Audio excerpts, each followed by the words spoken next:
سورہ فاطر 45 آیات پر مشتمل مکی صورت ہے۔ فاطر کا معنی ہے وہ ذات جو بغیر نمونے کے پیدا کرے، جس چیز کا پہلے کوئی نمونہ نہیں تھا، جس کی مثل کوئی نہیں تھی، اس نے بغیر نمونے کے جسے پیدا کیا، اس پیدا کرنے والے کو فاطر کہتے ہیں۔ قرآن کریم میں اسی سے ملتا جلتا ایک لفظ ہے بدیع، اللہ کے ناموں میں سے ہے بدیع السماوات والارض، یعنی آسمان اور زمین اسے اس ذات نے بغیر نمونے کے بنایا اور پیدا کیا تھا۔ یہ بھی مکی صورت ہے جس کا بنیادی محور اور بنیادی مقصد وہ یہ ہے کہ صرف اللہ ہی کے پاس اختیارات ہیں، صرف اللہ ہی سب کچھ ہے، کوئی اس کا شریک نہیں اور کوئی کچھ اختیار نہیں رکھتا۔ اور یہ 5ویں صورت ہے اور آخری صورت ہے جو الحمدللہ سے شروع ہوتی ہے۔ سورۃ فاتحہ، سورۃ انعام، سورۃ کہف، سورۃ سبا اور یہ 5ویں سورہ فاطر ہے۔ فرمایا الحمدللہ، تمام تعریفیں اللہ کے لیے ہیں۔ فاطر السماوات والارض، جو آسمانوں اور زمین کو بغیر نمونے کے پیدا کرنے والا ہے۔ جاعل الملائکۃ رسلا، جو فرشتوں کو قاصد بنانے والا ہے۔ اولی اجنحہ، جو پروں والے ہیں۔ مثنی، دو دو، وثلاثہ اور تین تین، ورباع اور چار چار۔ یزید فی الخلق، وہ زیادہ کرتا ہے اپنی مخلوقات میں، ما یشاء، جو وہ چاہتا ہے۔ ان اللہ علی کل شیء قدیر، یقیناً اللہ ہر چیز پر پوری طرح قدرت رکھتا ہے۔ آسمان زمین کو اس نے بغیر نمونے کے بنایا، کوئی اس کے پاس اس کا ڈیزائن نہیں تھا، کسی نے اس کو ڈیزائن نہیں دیا، کسی نے اس کو اس کی مثل نہیں دی۔ اور دوسری بات فرمائی کہ اس نے فرشتوں کو اپنا پیغام رساں بنایا ہے، قاصد بنایا ہے۔ فرشتے صرف سروس دیتے ہیں، ذمہ داری ادا کرتے ہیں، ان کے پاس اختیار کوئی نہیں۔ اور فرشتوں کے بارے میں تصور دے دیا کہ فرشتے وہ ہیں جن کے پر ہیں، کسی کے 2 ہیں، کسی کے 3 ہیں، کسی کے 4 ہیں، کسی کے اس سے زیادہ ہیں۔ رسول اکرم صلی اللہ علیہ وسلم نے جبریل امین کو 2 مرتبہ ان کی اصلی شکل میں دیکھا، تو آپ نے فرمایا کہ ان کی اصلی شکل یہ تھی کہ ان کے 600 پر تھے اور 2 پر پھیلائے ہوئے، جس سے مشرق اور مغرب سارے کا سارا ڈھانپا ہوا تھا۔ اس کے علاوہ جبریل امین کبھی دحیہ کلبی رضی اللہ تعالیٰ عنہ کی شکل میں آیا کرتے تھے، کبھی کسی دیہاتی کی شکل میں۔ آپ کے آخری ایام میں جب جبریل امین آئے ہیں تو ایک ایسی شکل کے اندر آئے کہ رسول اکرم صلی اللہ علیہ وسلم انہیں پہچان نہیں سکے، لیکن پھر آپ نے پہچان لیا اور بتایا کہ اس کے علاوہ جب بھی جبریل امین جس کیفیت میں بھی میرے پاس آئے ہیں میں نے ان کو پہچان لیا۔ تو یہ فرشتوں کی ذمہ داریاں، ان کے مقام مرتبے کے اعتبار سے اللہ نے فرمایا کسی کے 2، کسی کے 3، کسی کے 4 اور کسی کے اس سے زیادہ ہیں۔ اور فرمایا اپنی تخلیق میں جو چاہتا ہے زیادہ کر دیتا ہے، وہ ہر چیز پر مکمل قادر ہے۔ آگے فرمایا ما یفتح اللہ للناس من رحمہ، جو کوئی رحمت اللہ رب العزت لوگوں کے لیے کھول دے، فلا ممسک لہا، تو کوئی اسے بند نہیں کر سکتا۔ وما یمسک، اور جسے وہ بند کر دے، فلا مرسل لہ من بعدی، تو اس کے بعد کوئی اسے کھول نہیں سکتا۔ وہو العزیز الحکیم، اور وہ سب پر غالب ہے، حکمتوں والا ہے۔ یہ اس کے فیصلے ہیں۔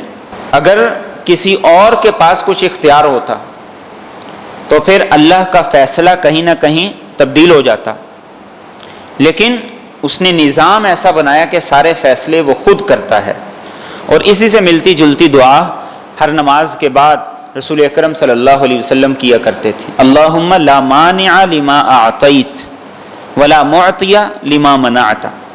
یہ میرے اور آپ کے عقیدے کا ہر نماز کے بعد اپنی زبان سے اظہار ہے کہ اللہ جو تو دے اسے کوئی روک نہیں سکتا، اور جو تو روک لے اسے کوئی دے نہیں سکتا۔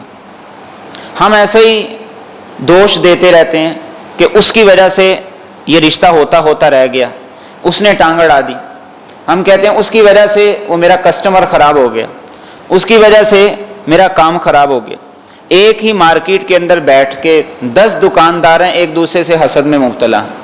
آپ پوچھیں کہ یہ چیز کہاں سے ملے گی، اس کے پاس ختم ہے، وہ نہیں بتائے گا ساتھ والے سے ملے گی، وہ کہے گا جا کے آپ پتہ کر لیں. حالانکہ ایک دکاندار کے پاس ایک گاہک کو اللہ رب العزت بھیجتے ہیں.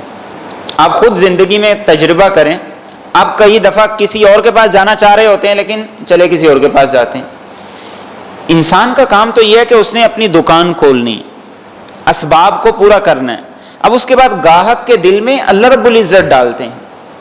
تو فرمایا جو اللہ دینا چاہتا ہے، جو اس نے میرے حق میں لکھ دیا ہے، ساری دنیا زور لگا لے کیسے وہ میرے سے ٹل جائے گا، اور جو میرے حق میں نہیں ہے میں ساری دنیا کو لے کے اسے چھیننے کی کوشش کروں وہ میرے پاس نہیں آ سکتا. تو اس کا اظہار ہمارے معاشرتی رویوں میں نظر آتا ہے کہ ہم اس چیز کو مانتے ہیں یا نہیں مانتے، اس چیز کا اعتراف کرتے ہیں یا نہیں کرتے. اور فرمایا وہ غالب ہے، حکمتوں والا ہے. اس کے دینے میں بھی حکمتیں ہیں، اس کے چھیننے میں بھی حکمتیں ہیں، اس کے روکنے میں بھی حکمتیں ہیں، اور اس کے عطا کرنے میں بھی حکمتیں ہیں. تو یہ میرے اور آپ کا عقیدہ ہونا چاہیے کہ میرے رب کا جو فیصلہ ہے اسے کوئی ٹال نہیں سکتا. اور جب فیصلہ اس کے ہاتھ میں ہے تو پھر منانا بھی اسے چاہیے. جس کے پاس اختیار ہے پھر عرضی بھی، درخواست بھی اسی کے سامنے رکھنی چاہیے نا، اپلیکیشن بھی اسے دینی چاہیے. اپلیکیشن ہم اس کو دیں جس کے پاس اختیار نہیں ہے تو ہماری اپلیکیشن کیا ہوگی، ضائع ہو جائے گی. بلکہ ہم جس کے پاس اختیار ہے اس کی ناراضگی کے مرتکب ہو جائیں گے، اس کی نافرمانی کے مرتکب ہو جائیں گے. اور فرمایا یا ایھا الناس، اے لوگو، اذکروا نعمت اللہ علیکم، اللہ کی ان نعمتوں کو یاد کرو جو تم پر ہیں. حل من خالق، کیا کوئی پیدا کرنے والا ہے غیر اللہ، اللہ کے علاوہ. یرزقکم من السماء والارض، جو تمہیں آسمانوں اور زمین سے رزق دے. لا الہ الا ہو، اس کے علاوہ کوئی معبود نہیں. فانا تؤفکون، تو کہاں بہکتے پھر رہے ہو. فرمایا نمک حرام نہ بنو، اللہ کے احسانات کو، اس کی نعمتوں کو یاد کرو. اور یاد کرنے سے مقصد کیا ہے؟ جب یاد کرو گے تو شکر بھی ادا کرو گے. شکر ادا کرنا یہ بنیادی مقصد ہے اس یاد دہانی کے اندر. احسان فراموش نہ بنو. اور شکر کا زبان سے ادا کر دینا یہ ادنا ترین درجہ ہے. آپ نے پانی پی لیا، پانی پی کر آپ نے الحمدللہ کہہ دیا، یا اللہ تیرا شکر ہے یہ کہہ دیا، یہ تو صرف اس لذت کے عوض جو آپ کو پانی پینے سے حاصل ہوئی، وہ پانی آپ کے جسم کے اندر گیا، اس نے آپ کے خون کا حصہ بننا ہے، اس نے آپ کے جسم کی اور توانائیوں کا حصہ بننا ہے، اس کے عوض اللہ کا کیا شکر ہے. پھر وہ پانی اپنے وجود سے لے کر آپ تک آنے میں جتنے اس کے لیے اسباب وسائل استعمال ہوئے، یعنی ایک ایک نعمت ہزاروں نعمتوں کا مجموعہ ہے. تو انسان بس کہہ دے کہ اللہ تیرا شکر ہے، اتنا کافی نہیں ہے. تو فرمایا احسان فراموش نہ بنو. اور یہ حقیقت تمہارے سامنے ہے کہ اس کائنات میں اللہ کے علاوہ نہ کوئی خالق ہے نہ کوئی رازق. رزق کے دروازے بھی وہی کھولتا ہے، پیدا بھی اس نے کیا ہے. پھر کہاں بہکتے پھر رہے، پھر کہاں ٹکرے مار رہے ہو؟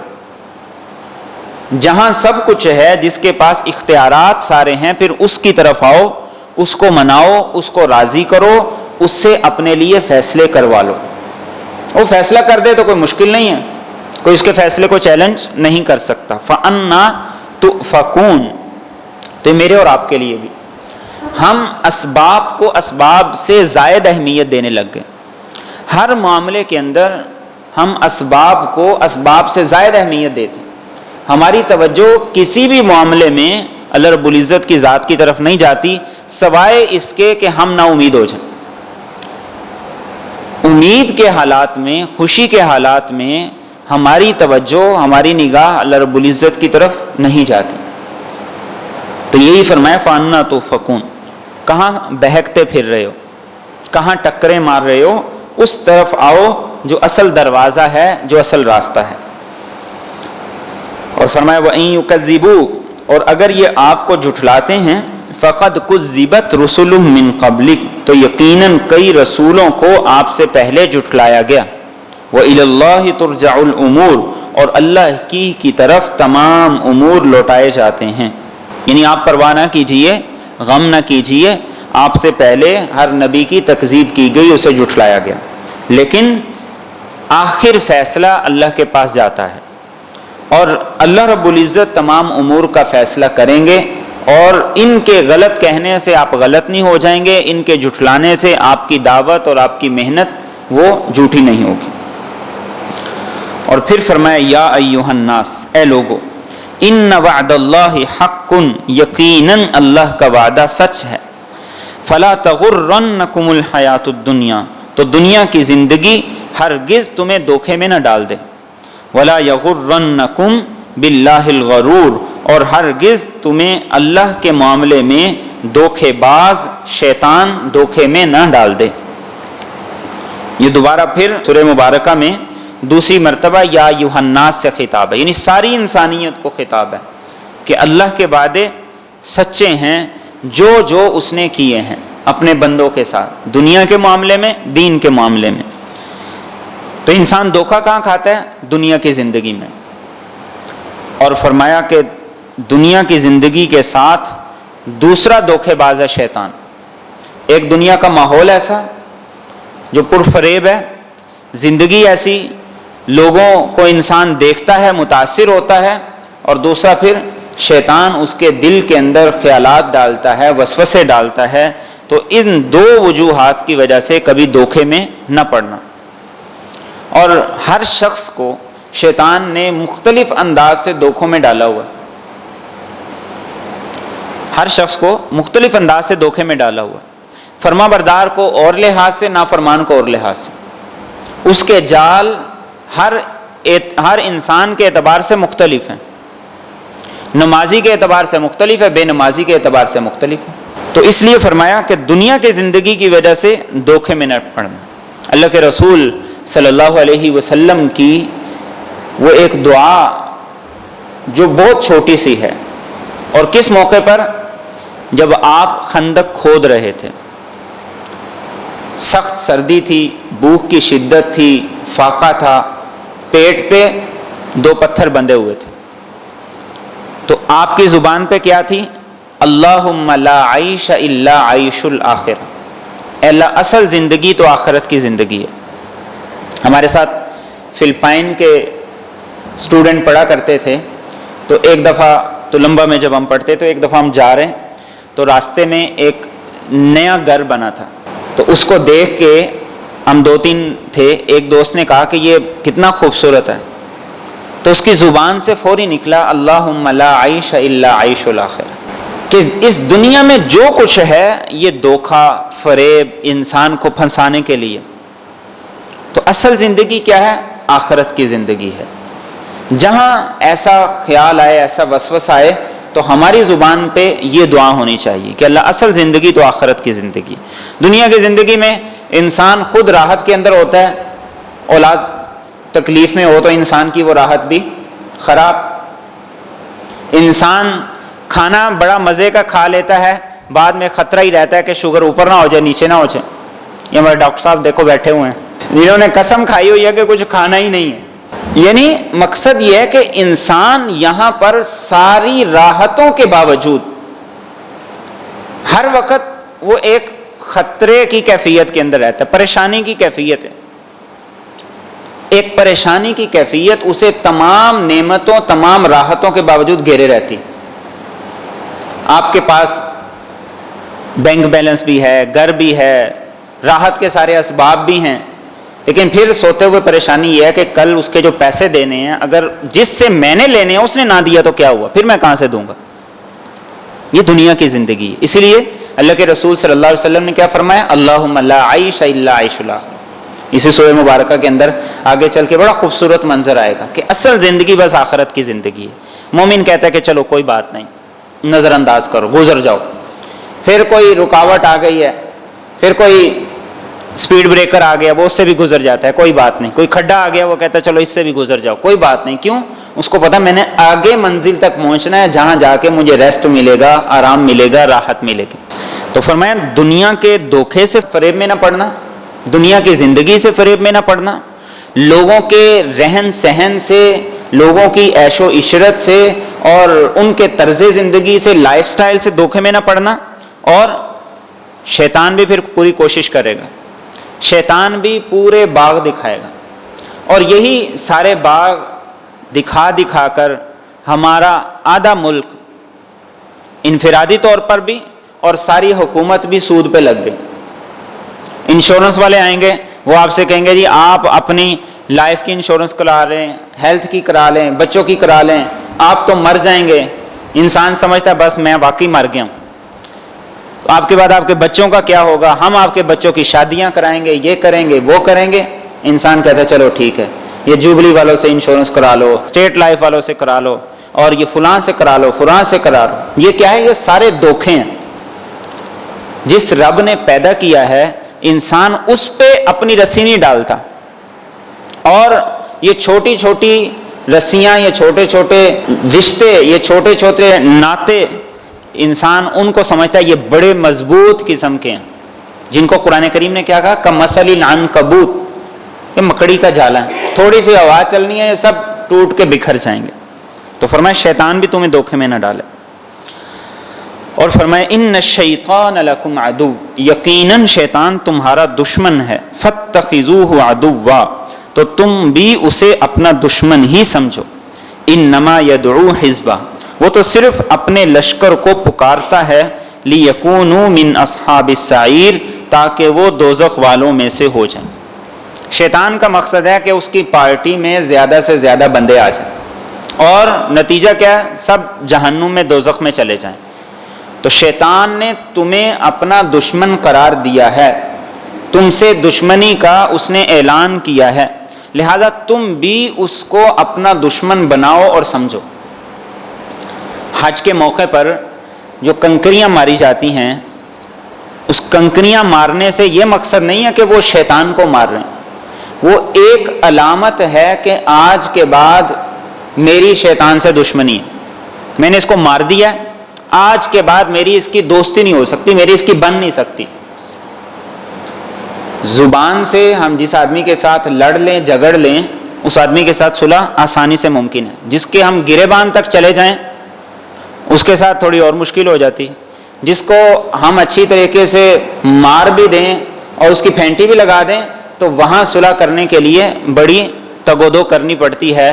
تو یہ شیطان کو کنکریاں مار کے اللہ رب العزت دراصل ہم سے اس بات کا اظہار کرواتا ہے کہ آج کے بعد اس کے ساتھ دوستی نہیں ہو سکتی.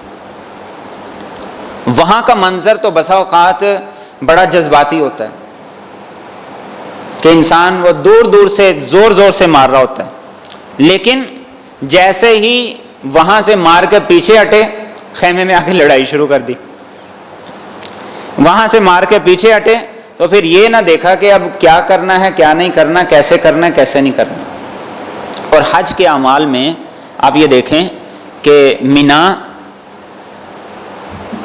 یہ بیت اللہ سے باہر ہے، حدود حرم، یعنی حج کے اعمال اللہ رب العزت جو مینا کے اندر زیادہ ایام مینا کے اندر 8 کا دن بھی ہے، اس کے بعد بھی جو دن ہیں یہ اللہ رب العزت حرم سے باہر نکال کے گویا کہ دنیا داری کے ماحول میں اس سرزمین میں اس جگہ میں جا کے کہتا ہے یہاں جا کے تھوڑی سی پریکٹس کرو شیطان کے خلاف لڑنے کی.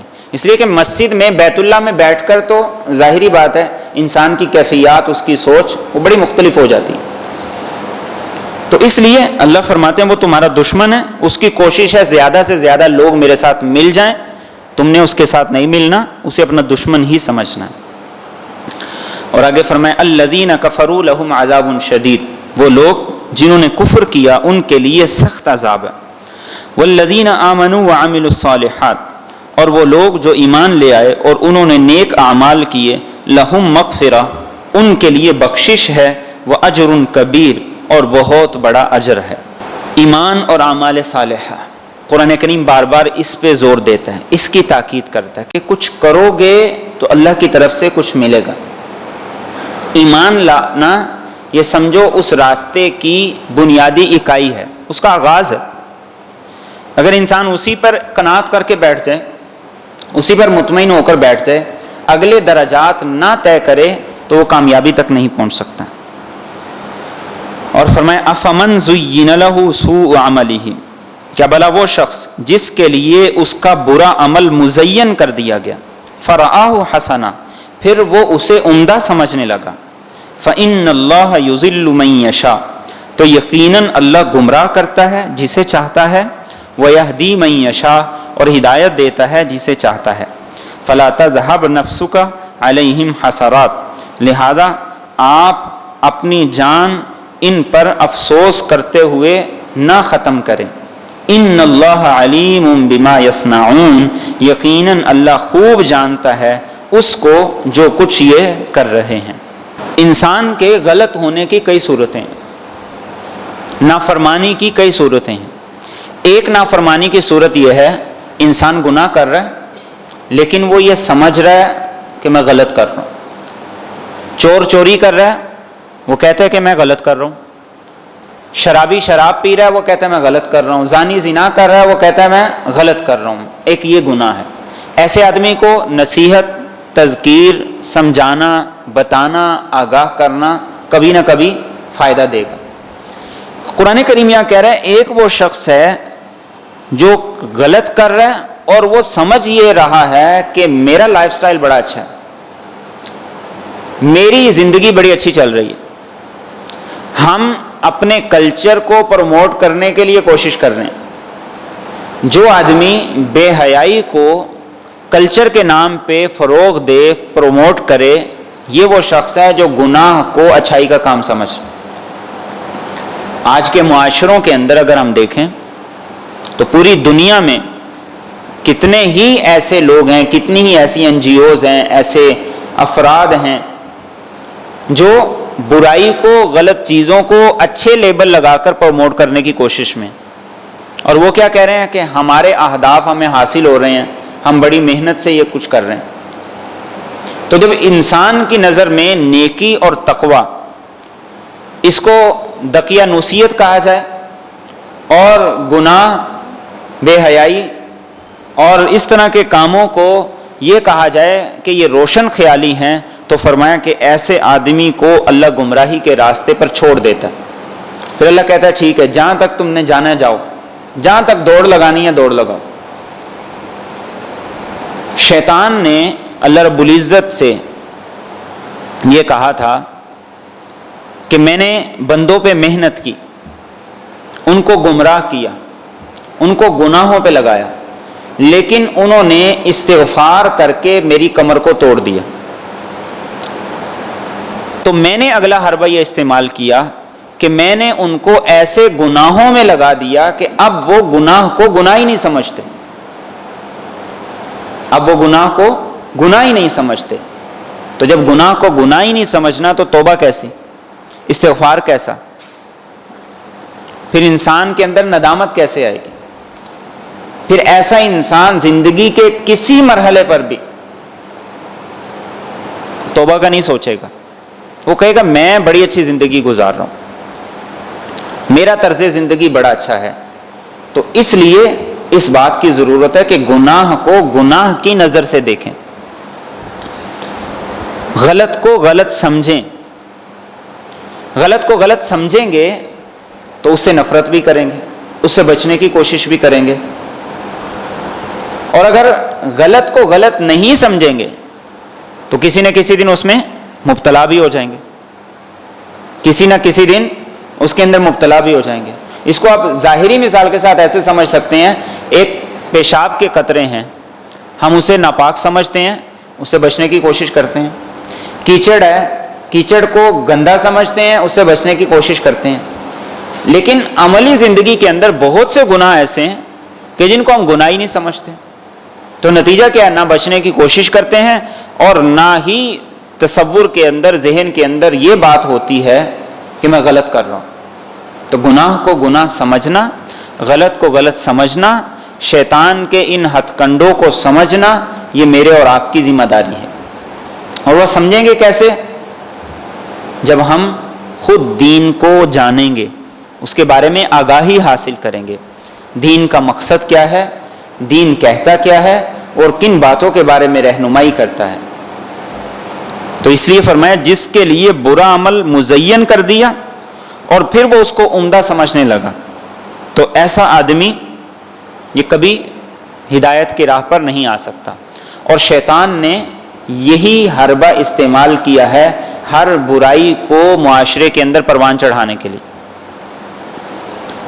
شیطان کبھی بھی برائی کو برائی کہہ کے تو نہیں پیش کرتا، شیطان کبھی یہ کہہ کے پیش نہیں کرتا کہ یہ بڑا غلط کام ہے تم کر لو۔ شیطان ہمیشہ یہی کہے گا کہ جھوٹ بول لو، جان بچ جائے گی، عزت بچ جائے گی۔ اب عزت کو بچانے کا لیبل لگا کے شیطان کہتا ہے جھوٹ بول۔ بچوں کے فیوچر کا مسئلہ ہے لہذا رشوت لے لو، یہ نہیں کہے گا کہ حرام ہے لے لو۔ ہاں کبھی اگر ایسا خیال انسان کے دل میں آئے گا بھی تو وہ کہے گا دیکھو اور بھی تو اتنے لوگ لے رہے ہیں، وہ کہے گا تمہارا پھر معاملہ کیسے چلے گا، تمہارے بچے اچھی تعلیم کیسے حاصل کریں گے۔ اس طرح کے سارے خیالات وہ لائے گا سامنے اور انسان کو گمراہ کرنے کی کوشش کرے گا۔ تو فرمایا آپ ایسے لوگوں پر افسوس کر کے غم کر کے اپنی جان کو خطرے میں نہ ڈالیں۔ جو یہ کر رہے ہیں اللہ کے علم کے اندر ہیں، یہ اللہ کے سامنے پیش ہوں گے، اس کے جواب دیں گے۔ آگے اللہ رب العزت نے اپنی قدرت کے کچھ دلائل ذکر کیے ہیں اور ان دلائل کو ذکر کرنے کے ساتھ ساتھ کچھ اشارات بھی کر دیے ہیں دین کے حوالے سے، دین کے اعتبار سے۔ فرمایا واللہ الذی ارسل الریاح، اور اللہ وہ ذات ہے جس نے ہواؤں کو بھیجا، فتثیر سحابا، پھر وہ بادلوں کو ابارتی ہیں، فسقناہ الی بلد میت، پھر ہم اسے ہانک کر لے جاتے ہیں ایک مردہ شہر کی طرف، فاحیینا بہ الارض، پھر ہم نے اس کے ذریعے سے زمین کو زندہ کر دیا، بعد موتہا، اس کے مر جانے کے بعد، کذالک النشور، اسی طرح قبروں سے دوبارہ اٹھایا جائے گا۔ عام مثال کے اندر ایک بات کو سمجھا دی۔ مشرکین کہتے تھے کہ انسان دوبارہ کیسے زندہ ہوگا، تو اللہ فرماتے ہیں دیکھتے ہو اپنی نظر سے، زندگی میں بارہا دیکھتے ہو، ایک بنجر زمین پر بارش آتی ہے، اللہ اسے زندہ کر دیتا ہے، لہلہانے لگتی ہے۔ ایسے ہی قیامت کے قریب رسول اکرم صلی اللہ علیہ وسلم نے ارشاد فرمایا اللہ کے عرش کے نیچے ایک بارش ہوگی اور اس بارش کے بعد انسان زمین سے زندہ ہونے لگ جائیں گے، انسان زمین سے زندہ ہونے لگ جائیں گے، اس سے پودوں کی طرح اگنا شروع ہو جائیں گے، جو جہاں ہوگا وہ سب اکٹھا ہو جائے گا۔ اور اس میں اشارہ کس بات کی طرف ہے؟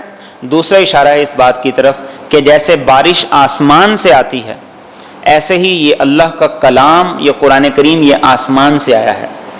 اب دل اس کو کیسے لیتے ہیں؟ دل تو ہے بنجر، اب دل اس کو کیسے لیتے ہیں؟ رسول اکرم صلی اللہ علیہ وسلم نے ایک حدیث طیبہ میں اس کو مثال سے بھی سمجھایا۔ آپ نے فرمایا کچھ دلوں کی مثال ہوتی ہے چٹیل پتھر کی طرح، کہ اس پہ آ کے بارش پڑی اور ساری کے ساری پھسل گئی، اتر گئی۔ اور فرمایا کچھ ایسی ہوتی ہے کہ جو اسے اپنے اندر جذب کر لیتے ہیں، اور فرمایا کچھ ایسے ہوتے ہیں کہ جو جذب تو نہیں کرتے لیکن محفوظ کر لیتے۔ تو اس میں دوسرا اشارہ اس بات کی طرف ہے کہ یہ قرآن اللہ کی طرف سے آیا ہے، یہ تمہارے دلوں کو زندگی دینے کے لیے آیا ہے۔ اب کون سا دل بنجر زمین کی طرح ہے، کون سا دل ایک آباد زمین کی طرح ہے، اور کون سا دل ایک ایسی زمین کی طرح ہے جو پانی کو محفوظ کر لیتا ہے، یہ میرے اور آپ پر فیصلہ ہے کہ ہم خود اس کو سوچیں۔ اور فرمایا من کان یرید العزہ، جو شخص عزت چاہتا ہے، فللہ العزت جمیعا، تو ساری کی ساری عزت صرف اللہ ہی کے قبضے میں ہے۔ الیہ یصعد الکلم الطیب، اسی کی طرف پاکیزہ کلمات چڑھتے ہیں، والعمل الصالح یرفع، اور نیک عمل اسے بلند کرتے ہیں، والذین یمکرون السیئات، اور وہ لوگ جو کہ برائیوں کی سازشیں کرتے ہیں، لہم عذاب شدید، ان کے لیے سخت عذاب ہوگا، ومکر اولئک هو یبور، اور انہی کی سازش نیست و نابود ہو جائے گی۔ انسان جو کچھ کرتا ہے اپنی عزت کے بچانے کے لیے کرتا ہے، اس کے تحفظ کے لیے کرتا ہے۔ مشرکین بھی آپ صلی اللہ علیہ وسلم کی دعوت کو کیوں ٹھکرا رہے تھے؟ اپنی عزت کو بچانے کے لیے، کہ اگر ہم نے آپ کی دعوت کو قبول کر لیا تو سرداری جائے گی، عزت جائے گی، خاک میں مل جائے گی، تو اس لیے انہوں نے کہا کہ ہم نہیں چھوڑیں گے، ہم ان بتوں کو نہیں چھوڑیں گے۔ اور قرآن کریم نے ایک اور موقع پر کہا کہ انہوں نے بتوں کو اس لیے اپنا معبود بنا لیا ہے تاکہ اس کے ذریعے سے ان کی عزتوں میں اضافہ ہو۔ عزت میں کیسے اضافہ ہو؟ ان بتوں کے مجاور یہ تھے، لوگ آتے بت کو سجدہ کرتے، ان کو جھک کے سلام کرتے تھے۔ تو انسان اپنی عزت کو بچانے کے لیے، اپنے سٹیٹس کو بچانے کے لیے زندگی میں اللہ کی نافرمانی کرتا ہے، عزت بچ جائے۔ تو فرمایا یاد رکھو عزت تو اللہ کے ہاتھ میں۔ اور سورہ منافقون میں قرآن کریم نے کہا وَلِلَّهِ الْعِزَّةُ وَلِرَسُولِهِ وَلِلْمُؤْمِنِينَ، عزت اللہ کے لیے، رسول کے لیے، ایمان والوں کے لیے۔ تو کوئی نافرمانی کا راستہ اختیار کرے اور وہ یہ سوچے کہ مجھے عزت مل جائے گی، وہ کبھی عزت نہیں پا سکتا۔ تو فرمایا اللہ کے ہاتھ میں عزت ہے، عزت چاہتے ہو تو اس کی اطاعت کرو، عزت چاہتے ہو تو اس کی فرما برداری کرو، اس کے ساتھ وفاداری کرو، اس کے ساتھ اپنے تعلق کو مضبوط کرو۔ اور فرمایا کہ پاکیزہ کلمات اللہ کے پاس جاتے ہیں، اور اس کے ساتھ پھر انسان کا عمل بھی نیک ہو جائے تو وہ پاکیزہ کلمات اور نیک عمل مل کر انسان کے مقام کو اللہ کی نگاہ میں 4 چاند لگا دیتے ہیں۔ پاکیزہ کلمات کیا ہیں؟ کسی کی تعریف کرنا، کسی کے لیے 2 بول بول دینا، کسی کی اچھی سفارش کر دینا، جائز سفارش کر دینا، کسی کے بارے میں خوبصورت کلمات کہہ دینا، یہ پاکیزہ کلمات ہیں، یہ اللہ کو پسند ہیں۔ ذکر کے صیغے ہیں، یہ پاکیزہ کلمات ہیں۔ اور نیک عمل اور پاکیزہ کلمات جب ملتے ہیں تو اللہ رب العزت کیا کرتے ہیں؟ اس کو بلند کرتے ہیں، اس کو عزت دیتے ہیں، اس کو مقام دیتے ہیں۔ غیبت سے، چغلی سے، لوگوں کو لڑوانے سے، لوگوں کے درمیان فساد کروانے سے، ادھر کی بات ادھر کرنے سے، یہ ساری کی ساری چیزیں کیا ہیں؟ یہ ذلت کا باعث ہیں۔ اللہ کو پاکیزہ کلمات پسند ہے، وہ خود طیب ہے اور پاکیزہ کلمات کو پسند کرتا ہے جو 2 لوگوں کو جوڑ دیں، فساد کے لیے نہیں۔ اللہ کے رسول صلی اللہ علیہ وسلم نے تو لوگوں کو جوڑنے کے لیے، ان کو صلح کروانے کے لیے یہ فرمایا کہ اگر کوئی آدمی جھوٹ بھی بول دے تو بھی خیر ہے تاکہ 2 لوگ جڑ جائیں۔ اور فرمایا کہ جو سازشیں کرتے ہیں ان کی سازش نیست و نابود ہوگی۔ رسول اکرم صلی اللہ علیہ وسلم کے خلاف ہر طرح سے سازش کی گئی، لیکن اللہ رب العزت نے سب کو الٹا کیا، سب کو ناکام کیا۔ کیوں ناکام؟ اس لیے کیا کہ آپ اپنے مشن میں پوری توجہ کے ساتھ، پوری لگن کے ساتھ لگے ہوئے تھے۔ تو جب میں اور آپ اپنی زندگی میں، اپنے عمل میں پورے لگن کے ساتھ لگ جائیں گے تو پھر جتنی سازشیں ہیں وہ ساری کی ساری دم توڑ جائیں گی۔ اور فرمایا واللہ خلقکم من تراب، اور اللہ وہ ذات جس نے تمہیں پیدا کیا مٹی سے، ثم من نطفہ، پھر نطفے سے، ثم جعلکم ازواجا، پھر اس نے تمہیں جوڑا جوڑا بنا دی، وما تحمل من انثى، اور کوئی بھی مادہ حاملہ نہیں ہوتی، ولا تضع الا بعلم، اور وہ نہیں جنتی مگر اللہ کے علم سے، وما يعمر من معمر، اور کسی عمر والے کو عمر نہیں دی جاتی، ولا ينقص من عمری، اور اس کی عمر میں سے نہیں کم کیا جاتا، الا فی کتاب، مگر یہ سب کتاب میں لکھا ہوا ہے، ان ذلک علی اللہ یسیر، یہ اللہ کے ہاں بہت آسان ہے۔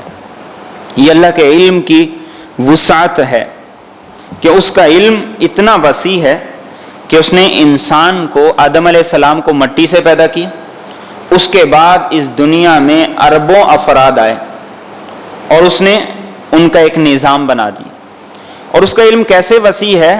اس دنیا میں جہاں بھی کوئی بھی مادہ، چاہے وہ عورتیں ہوں یا جانوروں میں سے ہوں، پرندوں میں سے ہوں، حشرات میں سے ہوں، کوئی بھی مادہ جب وہ پریگنینسی میں ہوتی ہے تو فرمایا اللہ کے علم میں، کوئی بھی مادہ جب کوئی بچہ جنتی ہے تو وہ اللہ کے علم میں. ایک مچھلی کتنے کتنے انڈے دیتی، پھر اس سے کتنے کتنے بچے پیدا ہوتے ہیں، اور پوری دنیا کے اندر اتنا لمبا چوڑا نظام ہے. فرمایا سب کچھ اللہ کے علم کے اندر ہے. جب اتنی باریک چیزیں اللہ کے علم کے اندر ہیں، میرے اور آپ کا عمل کیسے اللہ سے چھپ سکتا ہے؟ میں اور آپ کیسے اللہ سے چھپ سکتے ہیں؟ میں اور آپ کسی کے ساتھ نیکی کر لیں وہ کیسے اللہ سے چھپ سکتی ہے؟ ہم کسی کے غلط رویے کو برداشت کریں وہ کیسے اللہ سے چھپ سکتا ہے؟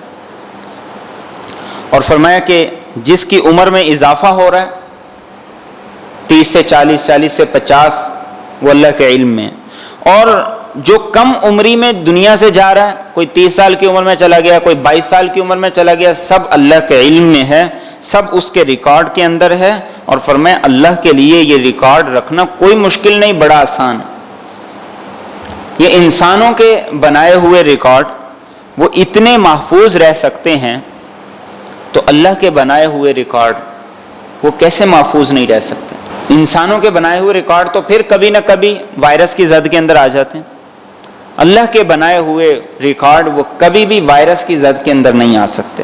تو ہر ایک کو اس کی کیفیات کو، اس کی پیدائش کو، اور اس کے پروان چڑھنے کو، اس کی عمر میں کمی اور اضافے کو، یعنی پریگنینسی یہ ایک آغاز ہے، اور انسان کا دنیا سے چلے جانا یہ ایک انتہا ہے ایک انسان کے لیے.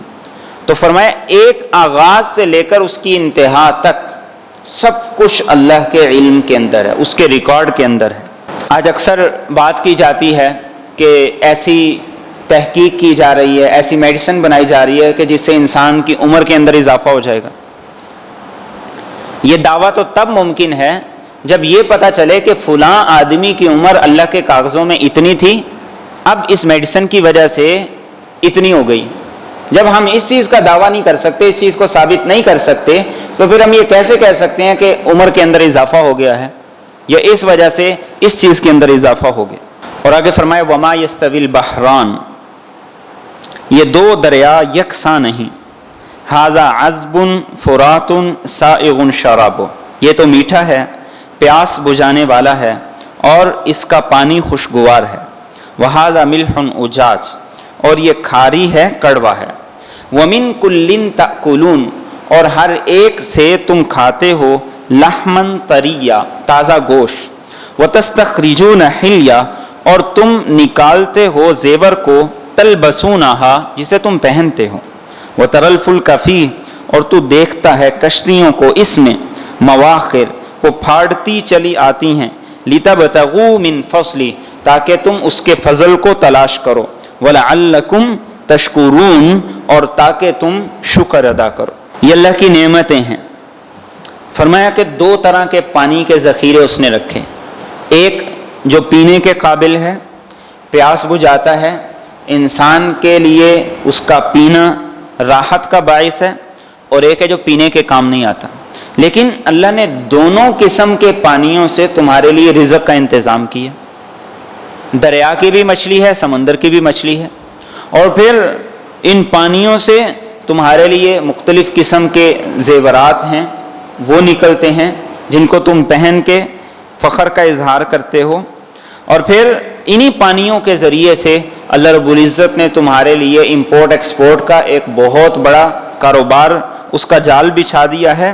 یہ ساری اللہ کی نعمتیں ہیں، کس لیے؟ لعلکم تشکرون، شکر ادا کرو. یہ اس لیے اللہ رب العزت مجھے اور آپ کو بار بار یاد کرواتے ہیں، یاد دہانی کرواتے ہیں. اب یہ جو صورتحال جب پیدا ہوئی آغاز کے اندر، تو اس وقت ہمارے ملک کے اندر وینٹیلیٹرز کی کمی تھی، اور اسی طریقے سے ماسک تھے ان کی کمی تھی، اور بہت سی چیزوں کی کمی تھی. تو کیا کیا؟ چائنا سے امپورٹ کیا. تو اللہ رب العزت نے یہ نعمتیں، یہ اسباب، یہ وسائل یہ مجھے اور آپ کو دیے ہیں کہ تاکہ تم شکر ادا کرو کہ اس نے یہ راستے بنا دیے، اس نے یہ سب کچھ ممکن کر دیا. اور اس میں ایک دوسرا اشارہ ہے اس بات کی طرف کہ کچھ مومن ہیں، کچھ کافر ہیں. مومن کی مثال ہے میٹھے پانی کی طرح، اور کافر کی مثال ہے کھارے اور کڑوے پانی کی طرح. لیکن فرمایا کہ مومن جیسے وہ فائدے مند ہے، کافر بھی کئی اعتبار سے فائدے مند ہے. آج ہم دیکھ رہے ہیں کہ ہم جو کچھ دنیا داری کے اعتبار سے ہم جو کچھ بنا رہے ہیں، ہم امپورٹ کر رہے ہیں، ہم ایکسپورٹ کر رہے ہیں، وہ فائدہ اٹھا رہے ہیں. اور ان کا بنایا ہوا جو کچھ ہے وہ ہم امپورٹ کر رہے ہیں، اس سے ہم بھی فائدہ اٹھا رہے ہیں. تو دونوں طرفہ فائدہ اٹھایا جا رہا ہے، مومن کے کاموں سے بھی اور کافر کے کاموں سے. اور آگے فرمایا یولج اللیل فی النہار، وہ داخل کرتا ہے رات کو دن میں، ویولج النہار فی اللیل، اور وہ داخل کرتا ہے دن کو رات میں. وسخر الشمس والقمر، اور اس نے سورج اور چاند کو کام میں لگا دیا. کل یجری لاجل مسمى، ہر ایک وقت مقرر تک چل رہا ہے. ذالکم اللہ ربکم، یہ اللہ تمہارا رب ہے. لہ الملک، اسی کی بادشاہی ہے. والذین تدعون من دونی، اور وہ جسے تم اس کے علاوہ پکارتے ہو، ما یملکون من قطمیر، وہ ایک کھجور کی گٹھلی کے چھلکے کے برابر بھی کسی چیز کے مالک نہیں ہیں. اب موسم کی تبدیلی شروع ہے، دن کا فرق پڑنا شروع ہو گیا ہے، رات طویل ہونی شروع ہو گئی ہے. تو فرمایا وہ کون ہے جو یہ نظام بنا کے اسے چلا رہا ہے؟ دن بڑا، رات چھوٹی، رات بڑی، دن چھوٹا. ہم لوگ یہ کرسی اٹھا کے ابھی ادھر سے ادھر کرتے ہیں، کتنا شور ہوتا ہے. اللہ رب العزت دن کو رات میں، رات کو دن میں داخل کرتا ہے، احساس ہی نہیں ہوتا. تو اللہ فرماتا ہے اس میں غور کرو، اتنا بڑا سورج اللہ رب العزت اسے مشرق سے نکالتا ہے، مغرب میں جا کے وہ غروب ہو جاتا ہے، احساس ہی نہیں ہوتا. رات جب جاتی ہے، دن طلوع ہوتا ہے، احساس ہی نہیں ہوتا کہ ایسے لطیف اور خوبصورت طریقے سے یہ سارا نظام چل رہا ہے. لیکن فرمایا ہمیشہ کے لیے نہیں ہے، یہ بھی ایکسپائر ہو جائے گا، ختم ہو جائے گا. اور فرمایا یہ اللہ تمہارا رب ہے، تمہارا رب ہے، یہ تمہارا رب سب کچھ کر رہا ہے. اس کو پہچانو، اس کی مانو، اس کے اختیار ہیں. اور فرمایا کہ اللہ کے علاوہ کوئی بھی اتنا بھی اختیار نہیں رکھتا، اتنا بھی اس کے پاس نہیں ہے جتنا کھجور کی گٹھلی پہ چھلکا ہوتا ہے. قرآن کریم میں دو لفظ ہیں، ایک لفظ ہے قطمیر جو اس آیت میں آئے. جب ہم کھجور کے دو ٹکڑے کرتے ہیں تو اس کی گٹھلی پہ جو باریک سی جھلی ہوتی ہے، فرمایا کہ اللہ کے علاوہ کوئی اتنے کا بھی مالک نہیں. اور ایک اور جگہ پہ قرآن کریم نے کہا فتیلا، فتیل کہتے ہیں کہ کھجور کی گٹھلی کے درمیان میں جو ایک داغا ہوتا ہے. تو فرمایا کوئی اتنا بھی اختیار نہیں رکھتا، اللہ اتنا بھی کسی پہ ظلم نہیں کرے گا. تو جب کسی کے پاس ہے ہی کچھ نہیں، سب کچھ اسی کے پاس ہے، سب کچھ کا مالک اور مختار وہی ہے، تو پھر ادھر ادھر کیوں دیکھتے ہو؟ اور پھر اس کے فیصلوں پہ خود کو راضی رکھو، اس کی تقسیم پہ خود کو راضی رکھو. اللہ رب العزت نے جب آدم علیہ السلام کو پیدا کیا، اس کے بعد ان کی ذریت کو پیدا کیا جو چیونٹیوں کی طرح نظر آ رہی تھی، کچھ دائیں تھے کچھ بائیں تھے، اور ان کے اندر مختلف طرح کے تھے. کسی کی شکل و صورت کسی سے ملتی تھی، کسی سے نہیں ملتی، کسی کا قد لمبا، کسی کا چھوٹا، کسی کا رنگ گورا، کسی کا کالا. تو اللہ رب العزت سے آدم علیہ السلام نے عرض کی باری تعالی ہلا سویتا، تو سب کو برابر ہی کر دیتا، ایک جیسا ہی کر دیتا. تو اللہ رب العزت نے فرمایا یہ فرق اس لیے رکھا ہے تاکہ بندے اس فرق کو دیکھ کر شکر گزار بن، اس فرق کو دیکھ کر شکر گزار بنیں. یہ فرق رکھا تھا شکر گزاری کے لیے، نہ شکر گزاری کے لیے نہیں. ہم نے جو شکر گزاری کے لیے فرق رکھا گیا تھا، ہم نے اسے نہ شکر گزاری کا ذریعہ بنا لیا. ہم نے اپنے سے زیادہ حیثیت والوں کو دیکھ کے یہ للچانا شروع کر دیا، آہیں بھرنے شروع کر دی، میرے پاس یہ نہیں ہے، میرے پاس یہ نہیں ہے، میرے پاس یہ نہیں ہے، میرا قد ایسا ہے، میرا رنگ ایسا ہے، میرا کاروبار ایسا ہے، میری گاڑی ایسی ہے، میری اولاد ایسی ہے، اور میرا گھر ایسا ہے. جبکہ معاملہ اس کے الٹ ہونا چاہیے تھا. کہ ہم یہ سوچتے کہ میرے پاس تو یہ بھی ہے، فلاں کے پاس یہ بھی نہیں ہے، میرے پاس یہ بھی ہے، فلاں کے پاس یہ بھی نہیں ہے. یہ شکر گزاری کا جو پہلو تھا جو اللہ رب العزت نے رکھا، ہم نے اس کو ناشکری کے اندر تبدیل کر دی. اس لیے رسول اکرم صلی اللہ علیہ وسلم نے ارشاد فرمایا کہ دین کے معاملے میں اوپر والے کو دیکھو، دین میں ترقی کرو گے. دنیا کے معاملے میں نیچے والے کو دیکھو، اللہ کے شکر گزار بن جاؤ گے، ناشکری سے بچ جاؤ گے. تو فرمایا کوئی کچھ اختیار نہیں رکھتا، سب کچھ اس کے پاس ہے، اس کے فیصلے ہیں، اس کے اختیار. اور فرمایا ان تدعوہم، اگر تم انہیں پکارو، لا یسمعوا دعاءکم، تو یہ تمہاری پکار کو نہیں سنتے. ولو سمعوا، اور اگر یہ سن بھی لیں، مستجابوا لکم، تو یہ تمہیں جواب نہیں دیں گے. وَيَوْمَ الْقِيَامَةِ يَكْفُرُونَ بِشِرْكِكُمْ، اور قیامت کے دن یہ تمہارے شرک کا انکار کر دیں گے. وَلَا يُنَبِّئُكَ مِثْلُ خَبِيرٍ، اور خبردار ذات کی طرح کوئی تجھے خبر نہیں دے گا.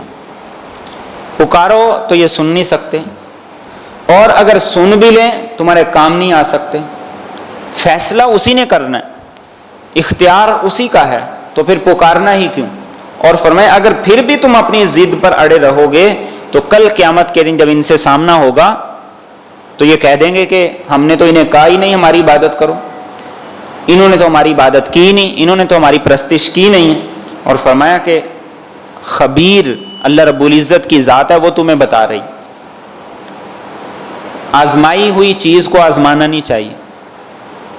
رسول اکرم صلی اللہ علیہ وسلم کا بھی فرمان ہے لا تجرب المجرب وسل الحکیم، سمجھدار آدمی سے پوچھ لو، بار بار تجربے نہ کرو. تو فرمایا اللہ خبیر ہے، وہ تمہیں پہلے سے بتا رہا ہے اور تم سمجھ جاؤ. اور فرمایا یا ایھا الناس، اے لوگو، انتم الفقراء الی اللہ، تم سب کے سب اللہ کے محتاج ہو. واللہ هو الغنی الحمید، اور اللہ ہی غنی ہے، قابل تعریف ہے. یہ تیسری مرتبہ یا ایھا الناس سے خطاب ہے، یعنی ساری انسانیت کو خطاب ہے، مسلمان بھی، کافر بھی، ماننے والے بھی، نہ ماننے والے بھی. فرمایا سب اللہ کے محتاج ہو. اور اللہ کون ہے؟ غنی ہے، اسے کسی کی کوئی ضرورت نہیں. اللہ کے رسول صلی اللہ علیہ وسلم نے فرمایا ایک حدیث قدسی میں اللہ یہ فرماتے ہیں کہ اگر ساری کی ساری انسانیت اس آدمی کی طرح ہو جائے جو کائنات کا بدترین فاسق ہے، سب سے بڑا گناہ گار ہے، اور سب اس کے جیسے ہو جائیں تو اللہ کی بڑائی میں کوئی فرق نہیں پڑتا. اور فرمایا کہ اگر ساری انسانیت اس نیک آدمی کی طرح ہو جائے جو اس کائنات میں سب سے زیادہ پارسا ہے تو بھی اللہ کی بڑائی میں کوئی فرق نہیں پڑتا. تمہارے اللہ اللہ کرنے سے اس کی عظمت میں فرق نہیں پڑتا، اور تمہارے نہ کرنے سے بھی اس کو کوئی فرق نہیں پڑتا. وہ غنی ہے، حمید ہے، قابل تعریف ہے، وہ اپنی ذات میں قابل تعریف ہے. اور فرمایا ان یشاء یذہبکم، اگر وہ چاہے تو وہ تمہیں ختم کر دے. ویأتی بخلق جدید، اور وہ نئی مخلوق لے آئے. وما ذلک علی اللہ بعزیز، اور یہ اللہ کے لیے کوئی بھی مشکل نہیں ہے. یعنی تم کچھ کر کے اس پہ کوئی احسان نہیں کر رہے، وہ چاہے تو تمہیں ختم کرے، ایک نئی مخلوق کو پیدا کرے جو حقیقی معنوں میں اس کی عبادت گزار ہوں، اس کی اطاعت گزار ہوں. اور فرمایا ولا تزر وازرۃ وزر اخرى، کوئی بوجھ اٹھانے والا کسی دوسرے کا بوجھ نہیں اٹھائے گا.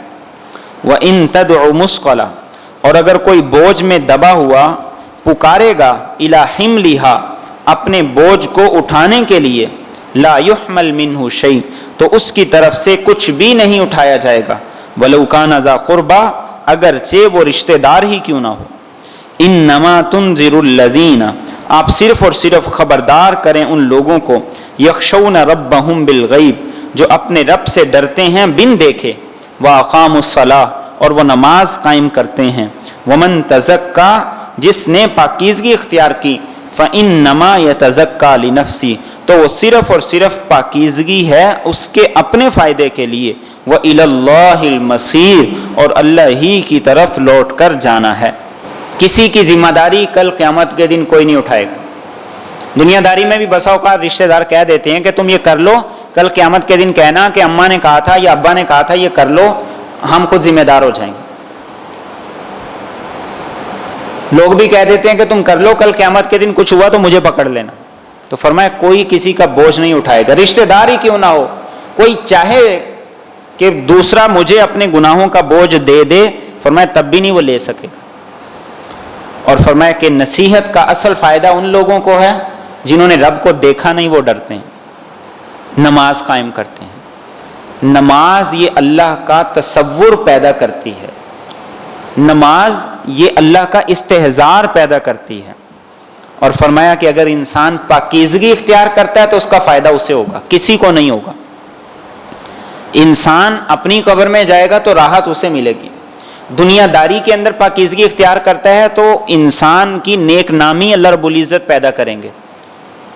تو کوئی عبادت کر کے اللہ پہ احسان نہیں کرے گا، کوئی حلال کما کے کسی معاشرے پہ احسان نہیں کرے گا، وہ اپنے فائدے کے لیے. اور فرمایا آخر اللہ کے پاس جانا ہے، کچھ کرو یا نہ کرو، تمہارا سارا ریکارڈ، تمہاری ساری فائل اللہ کے پاس جا رہی ہے، درج ہو رہا ہے، ریکارڈ بن رہا ہے، اللہ فیصلہ کریں گے. ارشاد فرمایا وما یستوی الاعمی، اور نہیں برابر ہیں اندھا والبصیر اور دیکھنے والا، ولا الظلمات اور نہ ہی اندھیرا، ولا النور اور نہ ہی روشنی، ولا الظل اور نہ ہی سایہ، ولا الحرور اور نہ ہی دھوپ. وما یستوی الاحیاء اور نہیں برابر ہو سکتے زندے، ولا الاموات اور نہ ہی مردے. ان اللہ یسمع من یشاء، بے شک اللہ سناتا ہے جس کو چاہتا ہے. وما انت بمسمع، اور آپ نہیں سنا سکتے من فی القبور، ان کو جو قبروں میں ہے.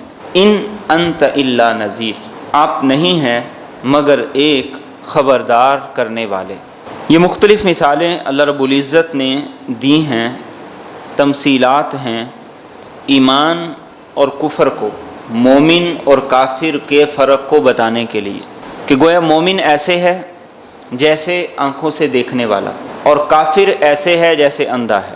مومن ایسے ہے جیسے اس کے پاس روشنی ہے، اسے راستے میں پڑی ہوئی چیزیں جس سے وہ ٹھوکر کھا سکتا ہے، کانٹے، وہ سارے کے سارے رکاوٹیں ساری کی ساری نظر آتی ہیں. اور کافر ایسے ہے جیسے وہ اندھیروں کے اندر چل رہا ہے، اسے کچھ دکھائی نہیں دے رہا کہ کہاں پر راستے کے اندر کانٹے پڑے ہیں، کہاں پر کوئی رکاوٹ ہے، کہاں پر گہرائی ہے. اور مومن ایسے ہے جیسے سائے کے نیچے چل رہا ہے، اس کے اوپر شریعت کا سایہ ہے اور اس کے اوپر دین اور اللہ کی اطاعت کا سایہ ہے. اور کافر ایسے ہے جیسا کہ وہ اللہ کی نافرمانی کی دھوپ کے اندر چل رہا ہے اور وہ چلتے چلتے اسی کے اندر ہے، اسے کہیں سایہ نہیں مل رہا. اور مومن کی مثال ہے جیسے وہ زندہ ہے، کہ وہ دیکھ بھی رہا ہے، سن بھی رہا ہے، سمجھ بھی رہا ہے اور اس کے حواس بھی کام کر رہے ہیں. اور کافر کی مثال ایسے ہے جیسے مردہ ہے، نہ دیکھ رہا ہے، نہ سن رہا ہے، نہ اس کے حواس کام کر رہے ہیں. فرمایا کہ یہ مومن اور کافر کا فرق ہے، یہ مومن اور کافر کی مثال ہے. اللہ کو اختیار ہے، وہ جسے چاہے سنا بھی سکتا ہے، سنانے سے مراد کیا ہے، اس کے دل میں اتار سکتا ہے. یہاں جو مثال دی گئی ہے وہ دی گئی ہے انسان کی ہدایت اور اس کی گمراہی کے اعتبار سے. ورنہ تو کافر دنیا کے اندر ظاہری طور پر زیادہ بسا اوقات مزے کے اندر ہوتا ہے، لیکن یہاں جو مثالیں ہیں یہ مثالیں ہیں انسان کی ہدایت اور گمراہی کے اعتبار سے، کہ اللہ چاہے تو ہر ایک کو ہدایت دے دے، ہر ایک کے دل کے اندر ہر بات اتر جائے. تو فرمایا یہ اللہ کو اختیار ہے. وما انت بمسمع من فی القبور، اور فرمایا کچھ کافر تو ایسے ہیں جیسے کہ قبروں میں مدفون میتیں، اموات اور مردے ہیں. آپ انہیں لاکھ کوشش کے باوجود سمجھا نہیں سکتے، سنا نہیں سکتے، ان کے دل کے اندر بات نہیں اتار سکتے. لیکن ساتھ تسلی یہ دے دی کہ آپ تو صرف اور صرف نذیر ہیں، آپ کا کام ہے اللہ کا پیغام پہنچانا، یہ آپ اپنی ذمہ داری ادا کریں. اب ان میں سے کون کیسا نکلے گا یہ اس کی موت فیصلہ کرے گی، یہ ہم نہیں فیصلہ کر سکتے، یہ اس کی موت فیصلہ کرے گی.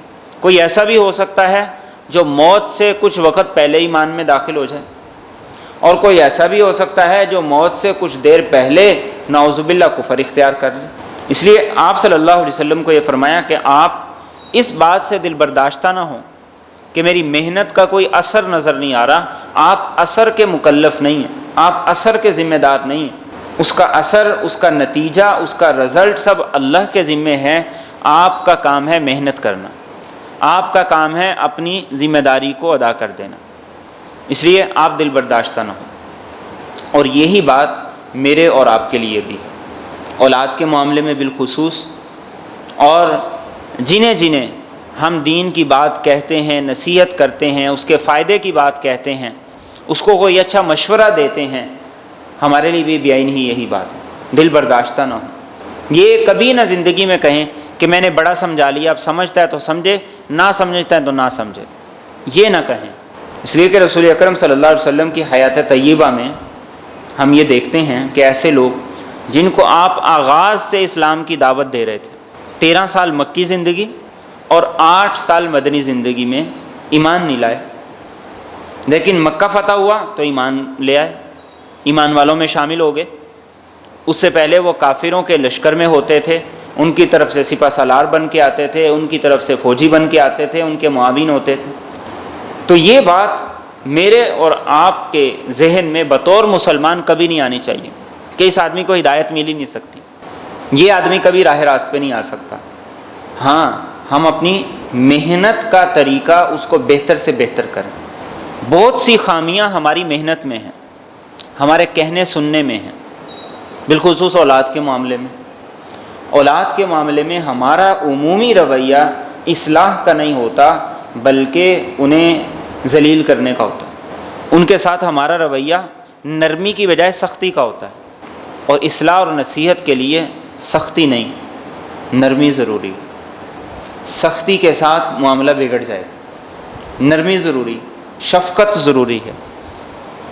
تو اس لیے اپنی ذمہ داری کو ادا کرتے رہیں. یہ میرے اور آپ کی ذمہ داری ہے کہ ہم نے محنت کرنی ہے، اور کب تک؟ مرتے دم تک ہم نے کہتے رہنا ہے، محبت سے، سلیقے سے، حکمت سے، موقع کی مناسبت سے اور خلوص کے ساتھ. پھر اس کے ساتھ دعا بھی کرتے رہیں. یہاں پر مفسرین ایک مسئلے کا ذکر کرتے ہیں، اور وہ مسئلہ یہ ہے کہ جو آدمی دنیا سے چلا گیا، قبر کے اندر چلا گیا، ایسا شخص جب وہ قبر کے اندر چلا گیا ہے، کیا اس کو سنائی دیتا ہے یا نہیں دیتا؟ مختلف طرح کی احادیث ہیں. یہ وہ مسئلہ ہے جس کے بارے میں صحابہ کرام رضی اللہ تعالیٰ عنہم اجمعین کی بھی 2 آراء ملتی ہیں، اس لیے یہ تو لڑائی کا کوئی مسئلہ نہیں. ایک چیز اتفاقی ہے، اور وہ یہ چیز ہے کہ رسول اکرم صلی اللہ علیہ وسلم اپنی قبر مبارک میں اور تمام انبیاء کرام اپنی قبور میں حیات ہیں. کوئی دور سے سلام پڑھے تو انہیں پہنچایا جاتا ہے، کوئی پاس جا کے سلام پڑھے تو وہ سنتے ہیں اور اس کا جواب بھی دیتے ہیں. اور یہ بات ایک نہیں، کئی احادیث کے اندر رسول اکرم صلی اللہ علیہ وسلم نے بیان فرمائی. ایک حدیث مبارکہ میں آپ نے ارشاد فرمایا، الانبیاء احیاء فی قبورہم یصلون. انبیاء اپنی قبروں میں زندہ ہوتے ہیں، نماز بھی پڑھتے ہیں. موسیٰ علیہ السلام کو رسول اکرم صلی اللہ علیہ وسلم نے معراج کے موقع پر دیکھا اپنی قبر کے اندر کہ آپ نماز پڑھ رہے تھے. تو انبیاء کے معاملے میں امت کا متفقہ عقیدہ ہے، اجماعی عقیدہ ہے، کسی کا اس میں اختلاف نہیں ہے کہ انبیاء کرام اپنی قبور میں حیات ہوتے ہیں، اور ان کے پاس جا کے سلام پڑھا جائے، درود پڑھا جائے تو وہ سنتے ہیں. اور اسی کا ذکر قرآن کی ایک آیت کریمہ میں بھی ہے، اسی کی طرف بھی اشارہ کیا گیا. اس کے بعد آگے ارشاد فرمایا، انا ارسلناک، یقیناً ہم نے آپ کو بھیجا، بالحق کی، حق دے کر، بشیرن، آپ خوشخبری دینے والے ہیں، وہ نذیرا، اور ڈرانے والے ہیں. وہ ام من امہ، اور نہیں ہے کوئی بھی امت، الا خلا فیہا نذیر، مگر اس میں کوئی نہ کوئی ڈرانے والا گزر چکا ہے. یا آپ کے 2 مناصب ہیں. ایک آپ کی ذمہ داری ہے، آپ بشیر ہیں، خوشخبری سنائے لوگوں کو، اعمال کی ترغیب دیں، اور یہ بتائیں کہ اعمال کرنے پہ کیا ملے گا. اس لیے کہ جب انسان کے سامنے کسی عمل کا فائدہ ہوتا ہے تو انسان اس کے لیے محنت کرتا ہے. ایک مزدور سارا دن کس لیے مزدوری کرتا ہے؟ کہ شام کو اسے کچھ معاوضہ ملے گا، گھر کی ضروریات پوری ہوں گی. ایک کاروبار کرنے والا، ایک فیکٹری والا، ایک مل والا، اس کے سامنے کیا ہوتا ہے؟ کاروبار کروں گا اور اس کے ذریعے سے انکم آئے گی اور اس سے سارے کے سارے اخراجات پورے ہوں گے۔ بشیر کا معنی یہ ہے کہ آپ لوگوں کو بتائیے کہ نیک اعمال پہ کیا ملے گا، اخلاق پہ کیا ملے گا، اور لوگوں کی برداشت کرنے پہ کیا ملے گا، یہ بشارتیں ہیں۔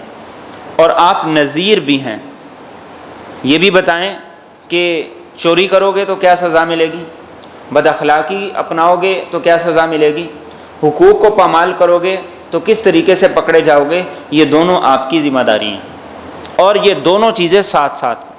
آج ان دونوں میں توازن نظر نہیں آتا، اور اس توازن نہ ہونے کی وجہ سے لوگ بے خوف ہیں۔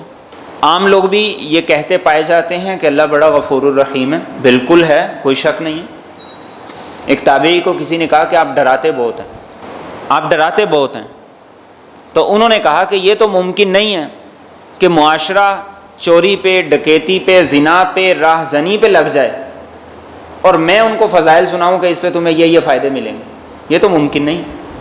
بشیر اور نذیر ان دونوں میں توازن ضروری ہے، اور اسی توازن کے قائم رکھنے کا نام ایمان ہے، جسے کہا جاتا ہے امید اور خوف، کہ انسان اللہ سے امید بھی رکھتا ہے کہ اس کے اعمال قبول ہوں گے، اس کو اللہ کی طرف سے بڑا اجر ملے گا، اور اس کے ساتھ وہ خوف بھی رکھتا ہے کہ اسے ڈر ہوتا ہے کہ کہیں میری کسی غلطی کی وجہ سے میرا عمل رد نہ ہو جائے، میری کسی کوتاہی کی وجہ سے، میرے کسی جرم کی وجہ سے اللہ میری نیکیوں کو برباد نہ کر دے۔ تو اس لیے دونوں پہلو یہ مومن کے اندر ہونے چاہیے۔ صحابہ کرام رضی اللہ تعالی عنہم اجمعین سب کے سب اس بات سے ڈرتے تھے کہ کہیں ہمارا شمار منافقین کے اندر نہ ہو۔ کیوں؟ اس کے پیچھے یہی حکمت تھی کہ ان کے اندر توازن تھا، امید بھی تھی، خوف بھی تھا۔ اس لیے حضرت عمر رضی اللہ تعالیٰ عنہ فرمایا کرتے تھے، اگر قیامت کے دن یہ اعلان ہو کہ سارے لوگ جنت میں جائیں گے، ایک آدمی جہنم میں جائے گا، تو میرے اندر ڈر اتنا ہے میں سمجھوں گا شاید وہ میں ہوں، اور اگر یہ اعلان ہو کہ سارے کے سارے دوزخ میں جائیں گے، ایک آدمی جنت میں جائے گا، تو میرے اندر اللہ کی ذات سے امید اتنی ہے کہ میں سوچوں گا کہ میں جنت کے اندر جاؤں گا۔ یہ امید اور یہ خوف، یہ کیسے ہے؟ بشارت سے اور نذیر سے، کہ آپ بشیر بھی ہیں، نذیر بھی ہیں۔ اور فرمایا ہر امت میں کوئی نہ کوئی نذیر گزرا ہے، ہر امت میں کوئی نہ کوئی رسول یا پیغمبر آیا ہے، اور ایک امت کے لیے رسول اور پیغمبر کون سا ہے؟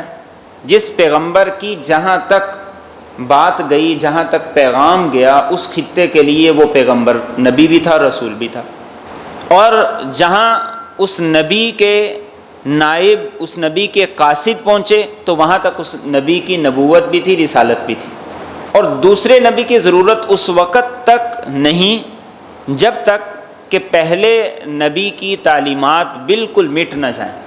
رسول اکرم صلی اللہ علیہ وسلم سے پہلے جب ایک نبی دنیا سے چلے جاتے تو اس کے بعد ان کے نائب ہوتے تھے، ان کے قاصد ہوتے تھے، اور وہ نائب اور قاصد وہ لوگوں کو ان کا پیغام پہنچاتے۔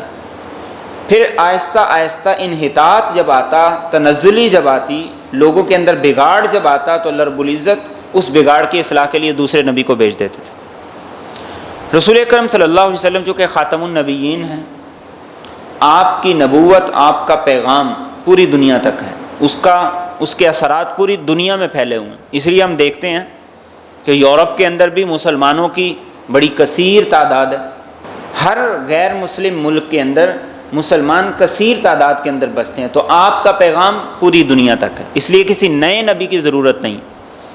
اور پھر علماء آپ کے وارث ہیں، علماء آپ کا پیغام لوگوں تک پہنچا رہے ہیں، اپنی ذمہ داری کو ادا کر رہے ہیں، اور وہ پوری دنیا کے اندر کر رہے ہیں۔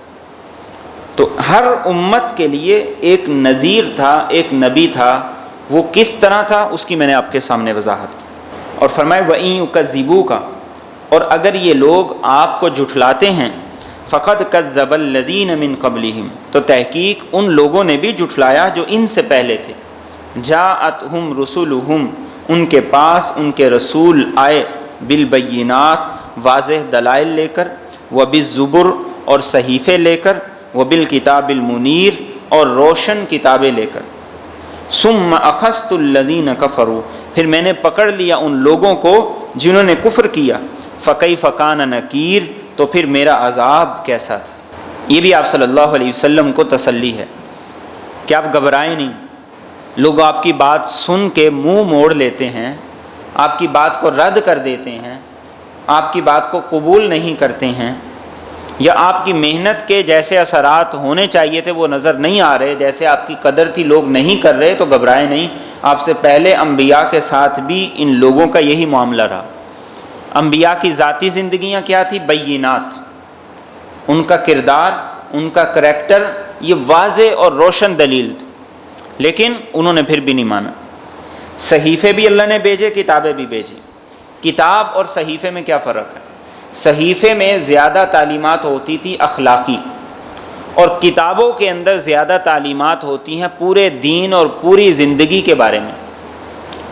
تو اللہ نے صحیفے بھی بھیجے اور انبیاء کی طرف اپنی کتابیں بھی بھیجیں، لیکن لوگوں نے اس کے باوجود جھٹلایا، تو انجام یہ ہوا کہ جو جھٹلاتے تھے، ٹھکراتے تھے، انبیاء کا استہزاء کرتے تھے، ان کی بات کو رد کرتے تھے، اللہ رب العزت کا عذاب ان پر آ گیا۔ اور آگے ارشاد فرمایا الم ترى، کیا آپ نے دیکھا نہیں، ان اللہ انزل من السماء، کہ اللہ نے اتارا آسمان سے، ماء پانی کو، فاخرجنا بھی، پھر ہم نے نکالا اس کے ذریعے سے، ثمرات پھل، مختلفا الوانها جن کے رنگ مختلف ہیں، ومن الجبال اور پہاڑوں میں سے، جدد ٹکڑے ہیں، بیض سفید، وحمر اور سرخ، مختلف الوانها ان کے رنگ مختلف ہیں، وغرابیب سود اور بہت سیاہ کالے بھی ہیں، ومن الناس اور لوگوں میں سے، والدواب اور جانوروں میں سے، والانعام اور چوپایوں میں سے، مختلف الوانہ کذالک اسی طرح مختلف رنگ والے ہیں، انما یخشی اللہ صرف اور صرف اللہ سے ڈرتے ہیں، من عبادہ اس کے بندوں میں سے، العلماء علم والے، ان اللہ عزیز غفور بے شک اللہ بہت غالب ہے، بہت بخشنے والا ہے۔